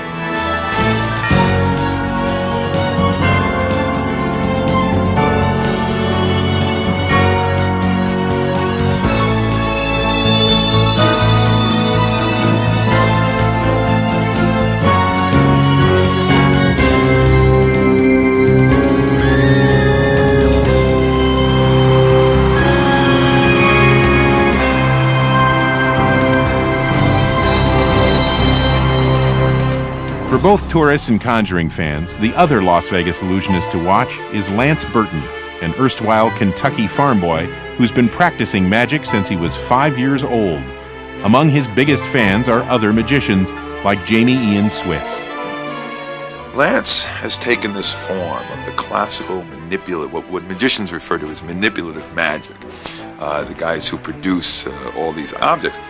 And very often, most of the time, you see performers doing this type of magic, instead of wondering how they do it, you kind of wonder why. The answer is, if you can do it this well, then it's worth doing.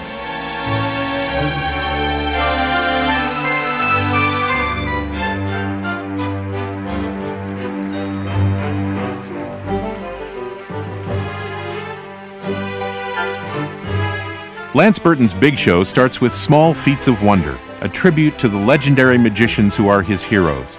So he spews cards and cigarettes like Houdini, and produces doves like Birdmasters Channing Pollock and Johnny Thompson, who sees Burton not as another magician, but as the next magician. There was a lineage in magic. Keller, at the turn of the century, was the leading magician in this country. And he passed his mantle of magic to a man named Howard Thurston. Dante received the mantle of magic from Thurston. Dante passed the mantle of magic onto a man named Lee Grable. And just recently, Lee Grable passed the mantle on to Lance Burton. With the birds back in their cages, Lance Burton starts the big illusions Vegas visitors expect. But his presentations are still classical. In this case, the backstage illusion, first popularized in the 1930s by Dante, where the magician plays the whole effect back to front so the audience can see how it's really done, or so they think.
Lance Burton has the showroom and the means to make small tricks look big and big tricks look bigger.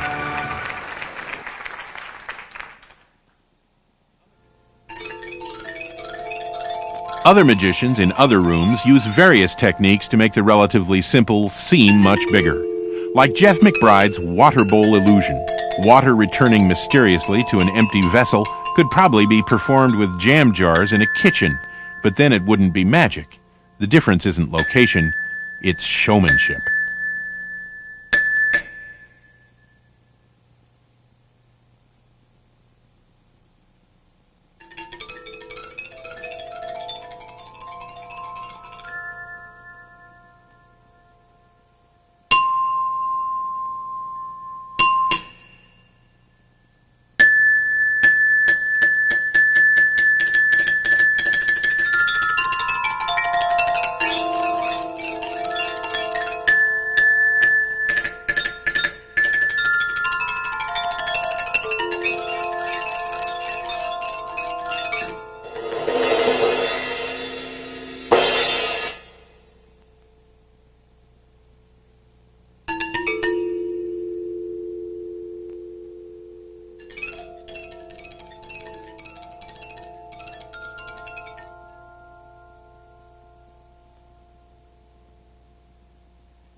This is a padlock. It is currently locked. And I'm going to give you 3 keys. You may choose any one you like. Try the key in the lock. Go ahead, put it into the hole of the lock. Now, it does fit. They all do. But if you turn it and the lock clicks open, that means it's the working key. If, on the other hand, you turn it and it only keeps turning, then obviously it is not the correct key to open the lock, and you may take it out and drop it into the glass. Nicely done. Try another. All right. For mentalists like Max Maven, who use simple props to achieve inexplicable results, showmanship is vital to every effect. So in point of fact, we've established that none of the keys work, and that's because I kept the one that does separate from the others. If you'll try it, it's cut almost identically to the other keys, but there's a slight difference, and it just snapped open, and we know that the key does work. Would you take the key out and drop it in with the others? Would you relock the lock? Thanks. Would you take the glass and swirl it around so that we mix the keys, so that you do not know which is the key that opens the lock? Fair enough? Fair enough. You don't. Take your seat. 4 keys, only one of which works. Now, if these people were given the opportunity to compare the keys, analyze and examine them, they might be able to figure out which is the one cut differently. They don't get that chance. Instead, I'll ask you, please, to take 1 key. Any one. Would you take one of the remaining keys? And would you take one of the remaining keys? And the last one is for you. One of the keys will open this lock. And this is a test, not of my intuitive skills, but of theirs.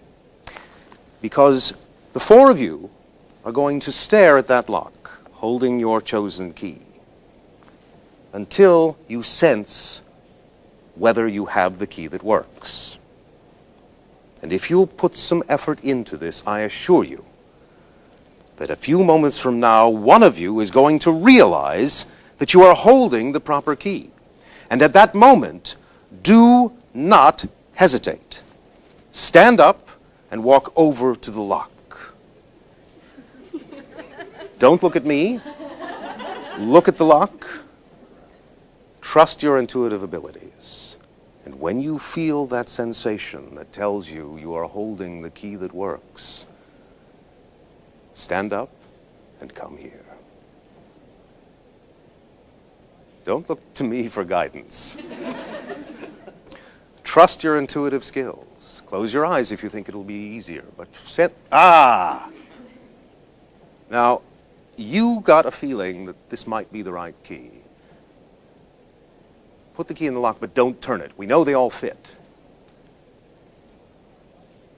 In a moment, I'll ask you to turn it, and if it simply turns round, well, so much for your intuitive skills.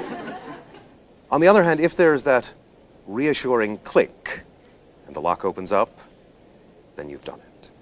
Go ahead, give it a try.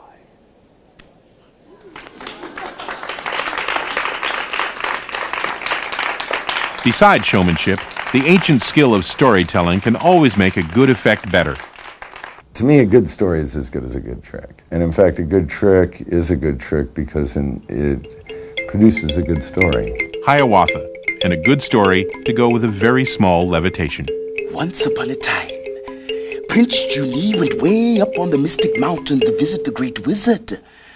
But on this visit, he was very, very troubled. He said to the great wizard, "I cannot learn these things. It is too difficult." And the great wizard said, "Oh, my son, you need to understand Miyaba." He reached into his satchel to reveal a tiny little doll. The doll wore a mask that had been fashioned from rejumba nuts. The great wizard laid the doll in his hand, and then he began to chant the secret spell. Kula umbunga, kula umbunga. Nothing happened. The great wizard said, "Sometimes, my son, you have to try again. Kula umbunga, Kula-umbunga. And then the doll started to tremble. And then Prince Junie watched as the doll began to rise. Yes, the doll began to rise very slowly. Very slowly, the doll rose higher and higher. Prince Junie could not believe his eyes. And then the great wizard said,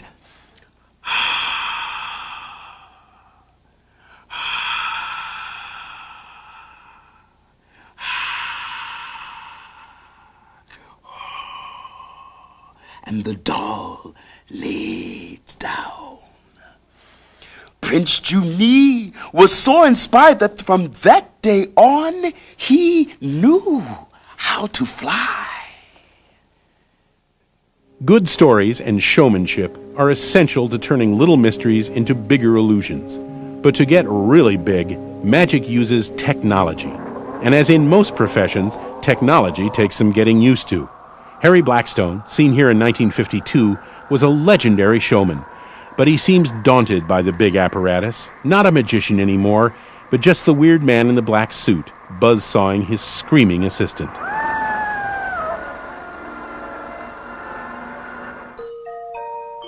When machines first started playing a major role in magic shows 150 years ago, a magician wasn't necessarily involved, and that was the trick.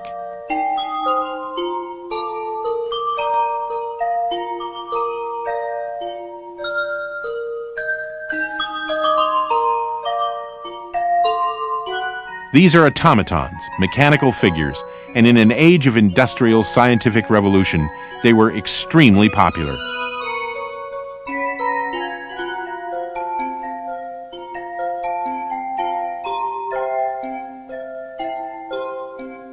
Like magic itself, automatons started small and grew.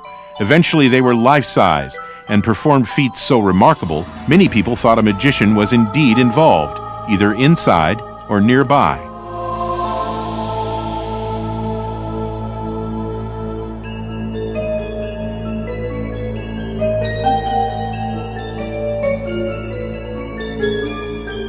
One of those automatons, Psycho, became more famous than most real magicians at the time. This was a model Hindu large doll which stood on top of a glass tube, completely separated and isolated from the stage. And this doll would play cards with members of the audience, usually whist, and funnily enough, often won as well. The Psycho that I have is from Harry Keller, the American magician, who had it made in England. Psycho, given to Houdini by Keller, is now owned by illusion designer John Gone.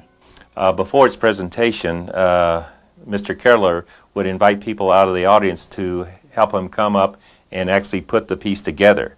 And this was very strong because there's to prove there's no wires, electricity, or somebody that you don't see working the figure. The original Psycho was created in 1875 by one of the most important people in magical history, a former watchmaker from Cheltenham, England. John Neville Maskelyne founded the prestigious Magic Circle and a conjuring dynasty, and himself performed until his death at 88.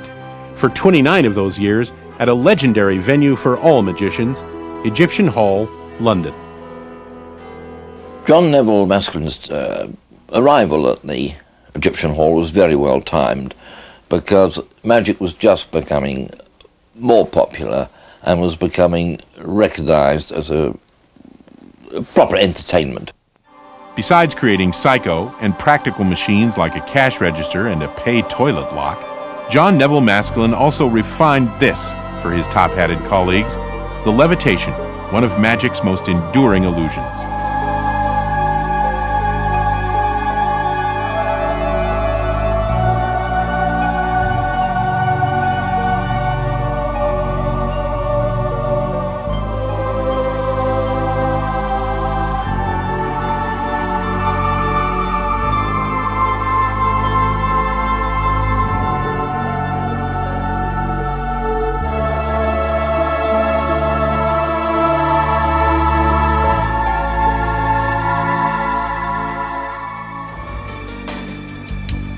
the levitation can also be spectacular, as performed by Lance Burton.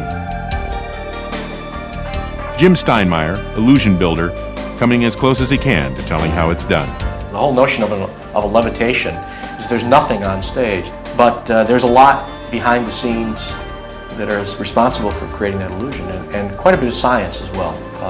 Not necessarily astounding principles of science, but very, very solid applications dating all the way back to the Greeks of, what it takes to hold something up and what it takes in terms of weights and measures and apparatus.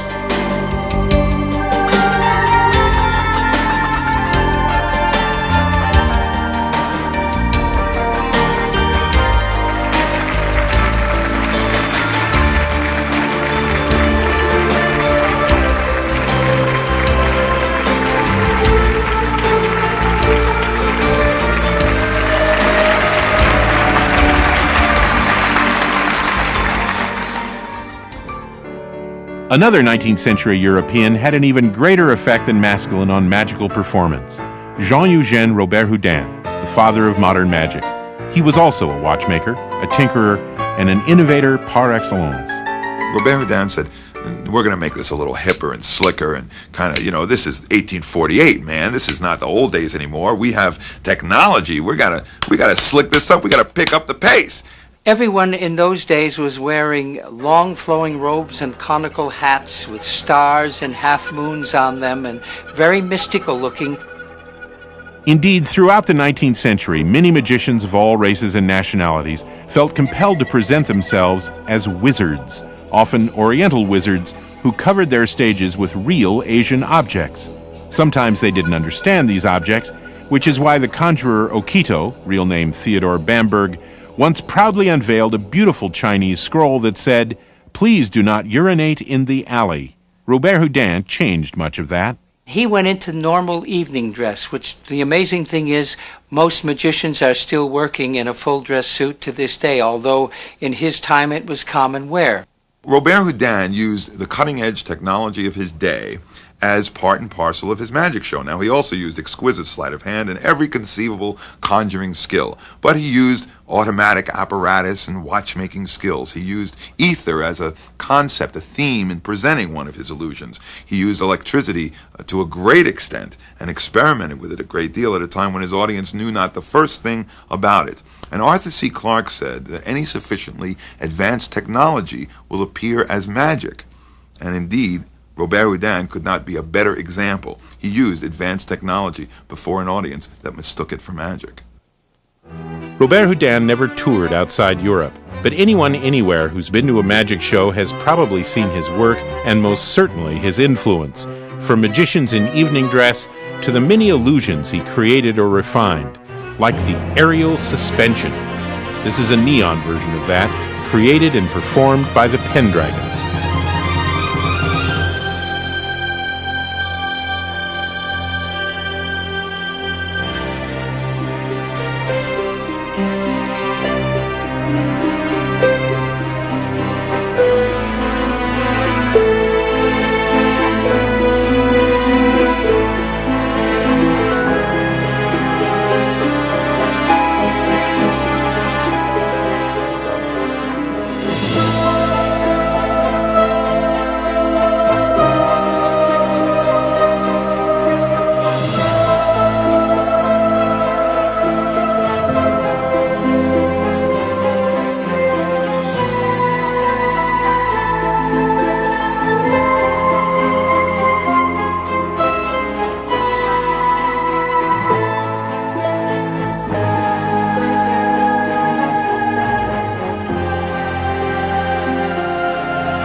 How important are mysteries?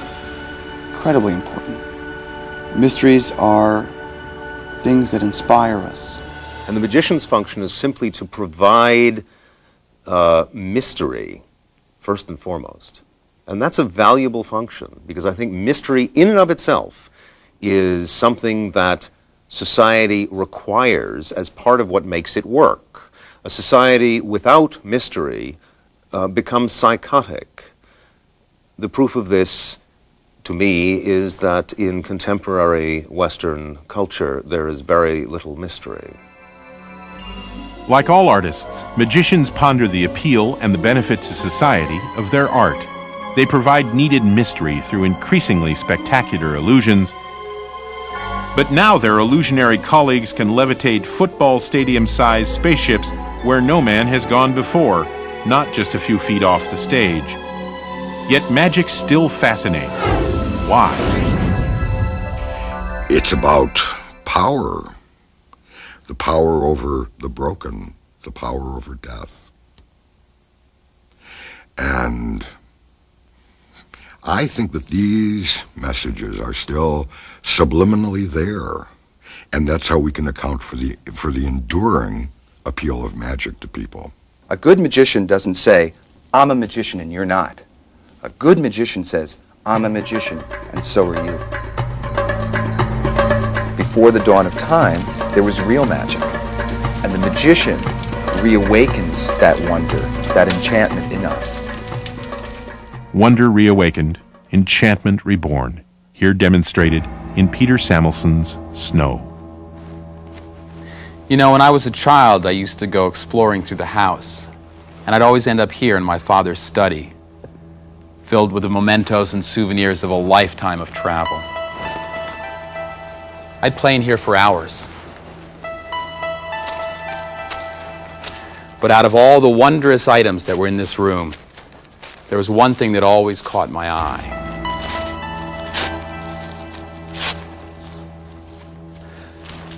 On his desk, there was a paperweight.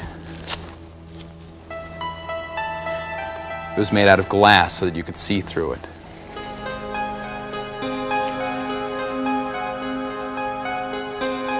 And it was filled with water.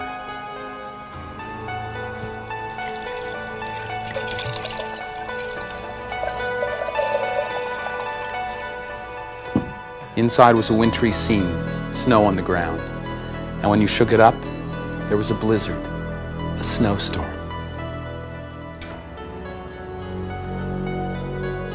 I always wanted to get inside.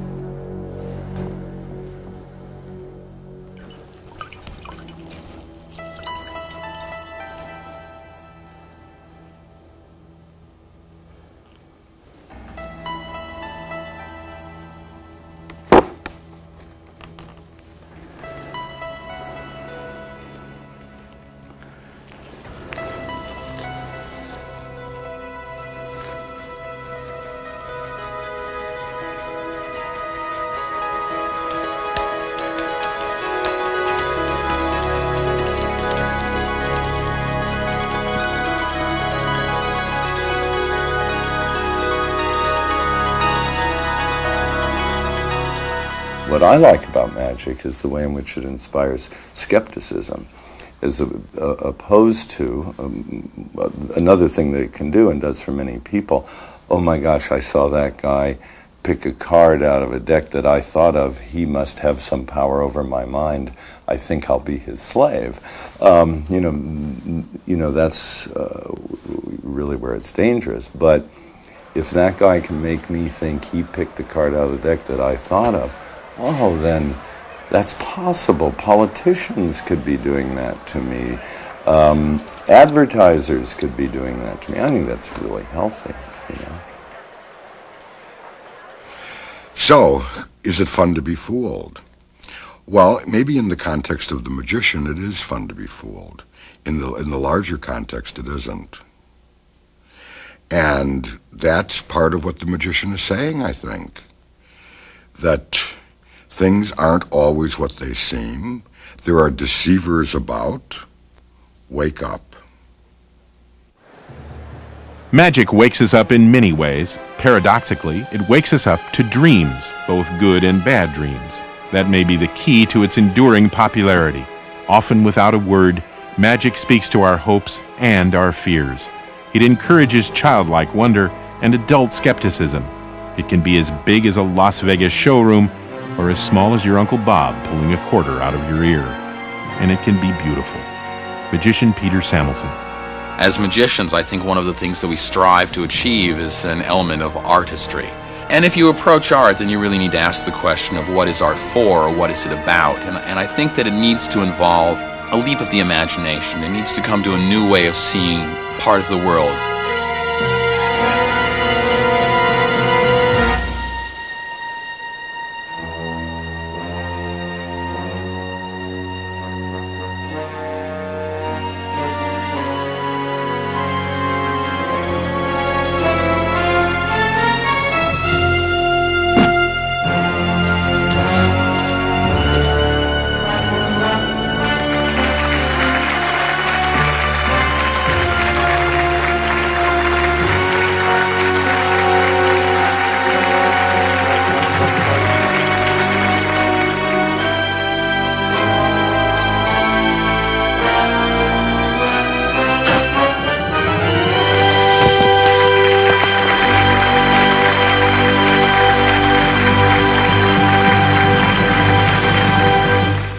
you look at the major religions, or some major religions around the world, there are these themes of life, death, and resurrection. And of course, this is going to be mirrored in the pageantry of the magic show, which is a relatively safe space for ordinary people to witness kind of a cosmic pageantry, a retelling of this great myth. It provokes you and stimulates you in another way to think about your life, who you are, what's of concern to you.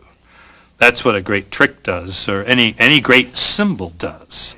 It has multiple meanings that you can't rest with. So a magician who presents levitation or flying well is tapping into a very fundamental human need and supporting that need. And we're grateful.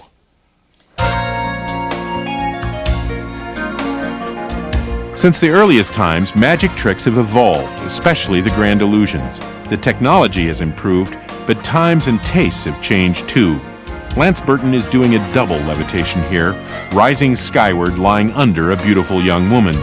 If Robert Houdin had tried that, even with Madame Robert Houdin up top, his 19th century audiences would have rioted. But then they'd never been to Vegas. Jeff McBride. Levitation deals with the ancient desire of the human condition to transcend the material world and to evolve towards the spiritual world. That's the nature of life. But sometimes it's just fun to watch.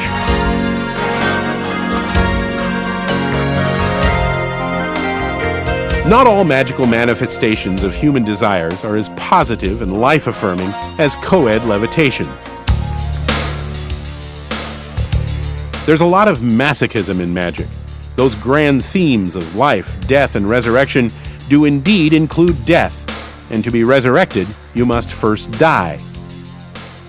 Siegfried and Roy present A Hole in Roy.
Although many magic illusions feature images of death, one is infamous for those occasions when it was no illusion.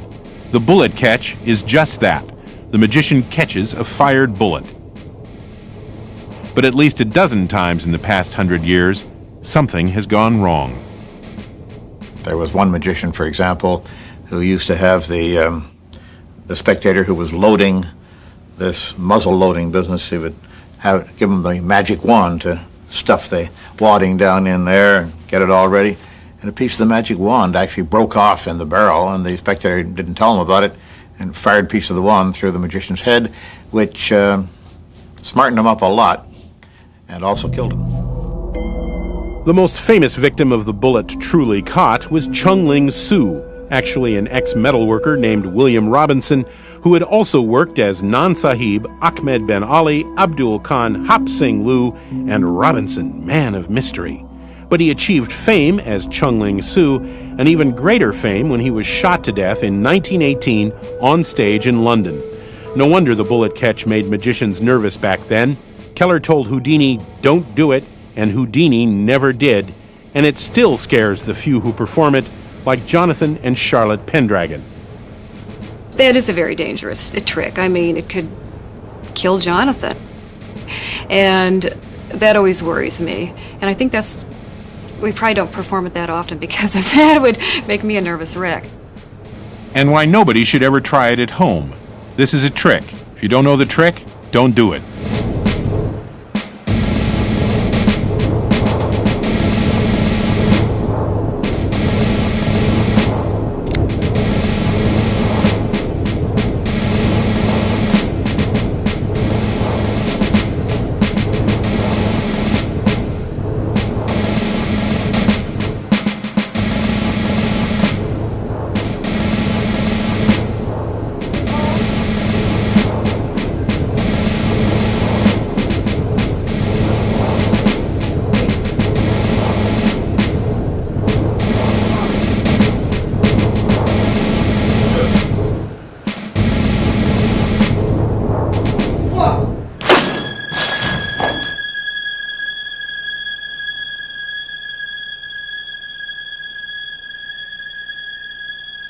When the Pendragons do the bullet catch, Jonathan, not Charlotte, does the catching.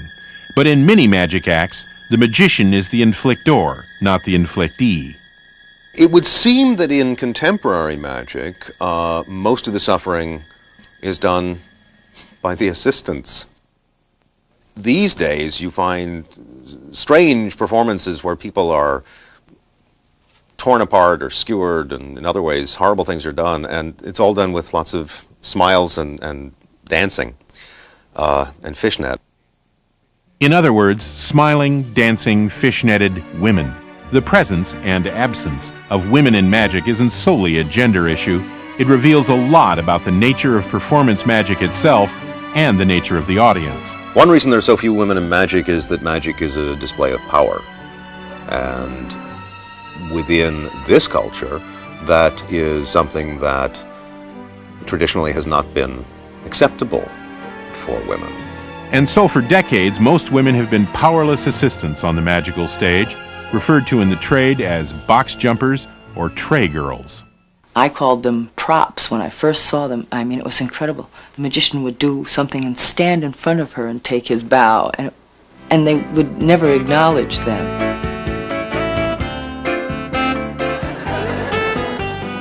Pamela Hayes has been working with her husband Johnny Thompson for 20 years, but even as an assistant, she has power because she seized it. When I met John and married him, I said, now listen, I'm an actress, I have my own life, and I'm not going to carry your stupid birds on and off the stage. Okay, fine. One reason she has power is because she gets laughs, as Trixie, the reluctant assistant who accurately sees herself as her magician's equal. So, my character is an old broad from Las Vegas with chewing gum and an attitude that is like, let's get it over with. Charlotte Pendragon is also her husband's equal on stage, a relationship central to their success. This equality gave us, on stage, relationship, the chance for conflict, the chance for a growing in the performance. The female assistant is a very essential part of the relationship that makes the magic happen, but it's not always the obvious. And so in my training, it was about empowering the magician by bringing all these elements together and bringing a lot of your focus towards him. Working with Jeff McBride, Luna, daughter of famed magician Shimada, performs some traditional assistant duties. Here she's the levitatee, for instance, but she can do and does far more. I'm at a point of my life where I can join forces with other magicians, and working together with Luna helps me express a certain part of myself and also a relationship that I could never express before. A very powerful woman magician and a very powerful male magician working together. Not a male-dominant magician subjugating a woman assistant, but two magicians, two aspects of the magician. For me, it's very important to be able to present an image to women that is empowering. Magic has been a male-dominated profession for so many years, and it's only recently that women have begun to come into their own personal power and are awakening and accessing that. In folklore and legend, the sorceress, the oracle, the seer, the witch healer, the shamaness, they've always been with us since the beginning of time. Things are looking up for female magicians and even female assistants, but women still have a long way to go in performance magic. One trick symbolizes how far. Of the many different illusions that feature outrages to the body, the dominant trick. The ultimate magic trick of the 20th century. Sawing a woman in half. Now, first of all, on the outward level, that's grotesque. What are we doing here? And why are we doing it to cha-cha music? There's something about taking a beautiful woman as opposed to a man who has, a strong, powerful hero type, and putting them in a compromising position and then doing all these torturous things to them. It has an emotional impact on the audience. It hits that button. When Blackstone stepped up to his first midriff in the 1930s, the grand sawing illusion was little more than a decade old, but already hundreds of women had been divided worldwide. The trick was invented or refined, it depends on who you ask, by British variety magician P.T. Selbit, the former Percy Tibbles of London, an illusionist already famous for tricks involving the stabbing, stretching, and crushing of women. American Horace Golden claimed he invented the trick, and he certainly improved it by not just sawing through his subject, but actually creating two distinct pieces. Golden's initial mistake was to cut up a man, but eventually he used women exclusively and a very large blade. This happened in the early 1920s, not a coincidence for illusion designer Jim Steinmeier. It's interesting looking at what was happening there, that people had been slightly desensitized to a lot of that through World War I, that women's suffrage was playing a big role in the world, and that there was a role for a new woman, and that perhaps some of this, maybe accidentally, magicians had stumbled into a kind of social statement being made. Not everyone sees partitioning women on stage as sexist and grotesque. Theologian Robert Neal. It's the shamanistic experience of being destroyed, turned into a skeleton or into parts, and all of it being put back together again. I want to be whole, and if I feel I'm coming apart psychologically or socially or physically, I need to somehow get back together again. And a magician sort of illustrates this theme, and therefore is, to me, giving hope. Which doesn't explain why it has to be a woman, or the worldwide success of Peruvian magician Ricciardi Jr., whose grisly buzzsawing of his blonde daughter included the audience invited up to view her entrails, but did not end with the rejoining of the bifurcated blonde. Sometimes Ricciardi just walked off stage. "It's a trick," someone said to him once. "Of course," said Ricciardi, "but the real question is, was it well done?"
I think that the House of Magic has many rooms in it, and there's room for everybody. If you just want to do card tricks, there's a great group of guys waiting for you, you know.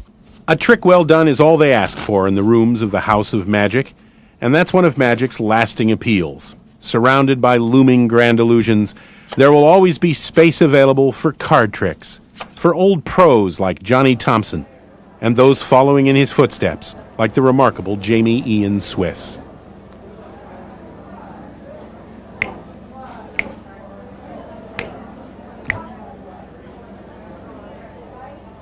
There will be room in the House of Magic for the mentalists, like Max Maven, confounding their audiences with knowledge, not props. See, I maintain it is not a difficult task to manipulate the psychological processes of the adult human mind, and to prove this, we'll try something all together, and we'll see how many of you I connect with this evening. So if you would, please extend your right hand, everyone.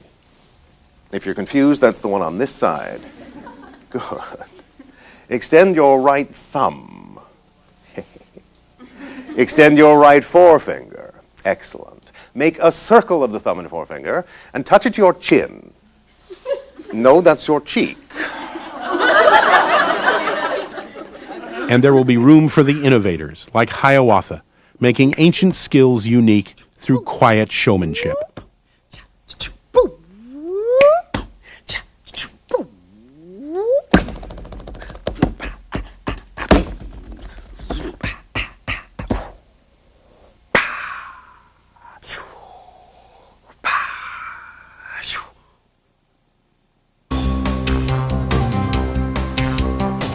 Lance Burton's big show is almost over. One of his last illusions is packing up the portable props and the underclad female familiars. But his work as a magician doesn't end when the curtain falls. He feels a responsibility to his art that transcends performance. There's a lot of knowledge that isn't in books, it isn't in lectures, that's passed on from teacher to student to the next student by word of mouth. And basically that's how magic was learned for the last 5,000 years. And what I try to do with the kids is I try to pass along things that I feel are important as a magician, especially to have a career as a professional magician. I try to pass along things that they can't get from another source.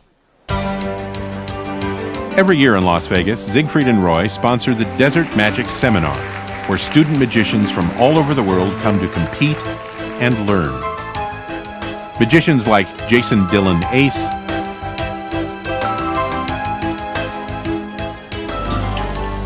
Ashley Springer,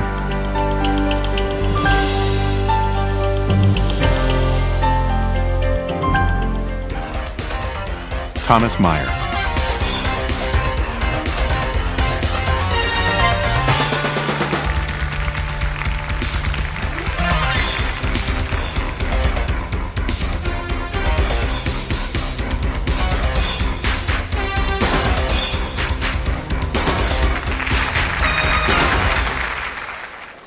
Have a seat. Lance Burton hosts a luncheon during the seminar, putting the young hopefuls together with the old sleight of hands.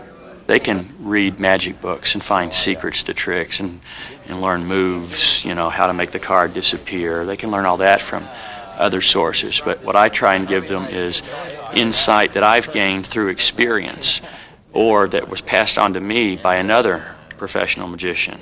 How much do you want to describe your act? Other professional magicians like Channing Pollock and Johnny Thompson, once heroes, then teachers, and now friends.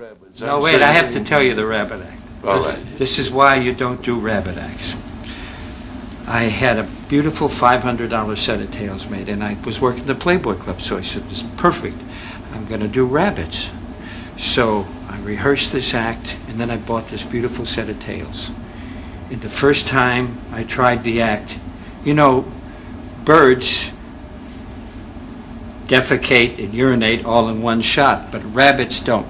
Oh, and tell us all about that. Yes. The first time out, they all did a number on me and ruined the $500 set of tails. And this is back in the 60s when $500 for tails was a lot of money. So then I tried Pampers. I put costumes on them because of the Playboy. I put little bow ties and jackets. but they leaked.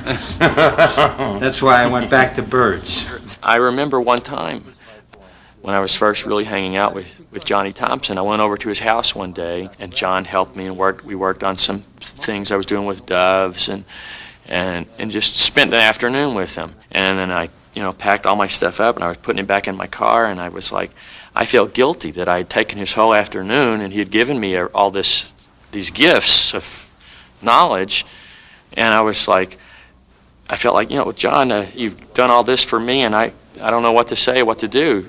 And he just said, you do the same for somebody else one day. And that's how it is.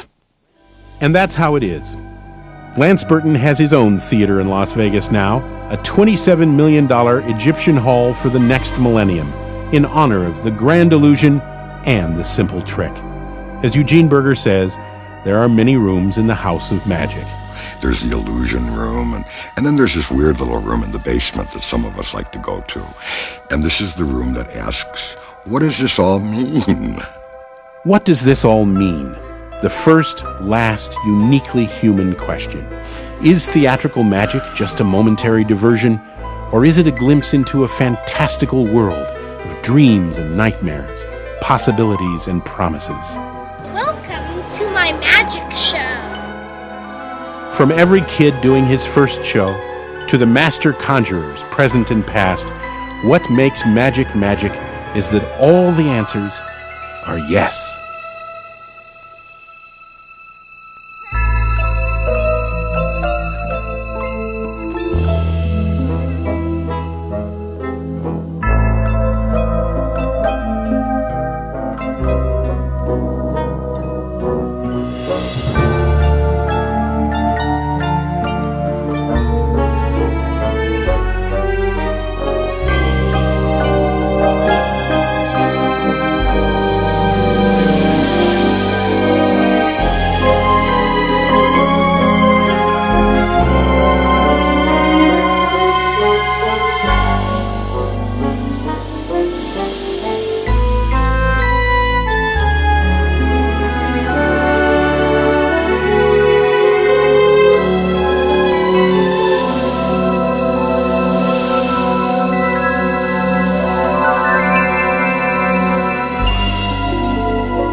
This program was made possible by the Corporation for Public Broadcasting and the financial support of viewers like you.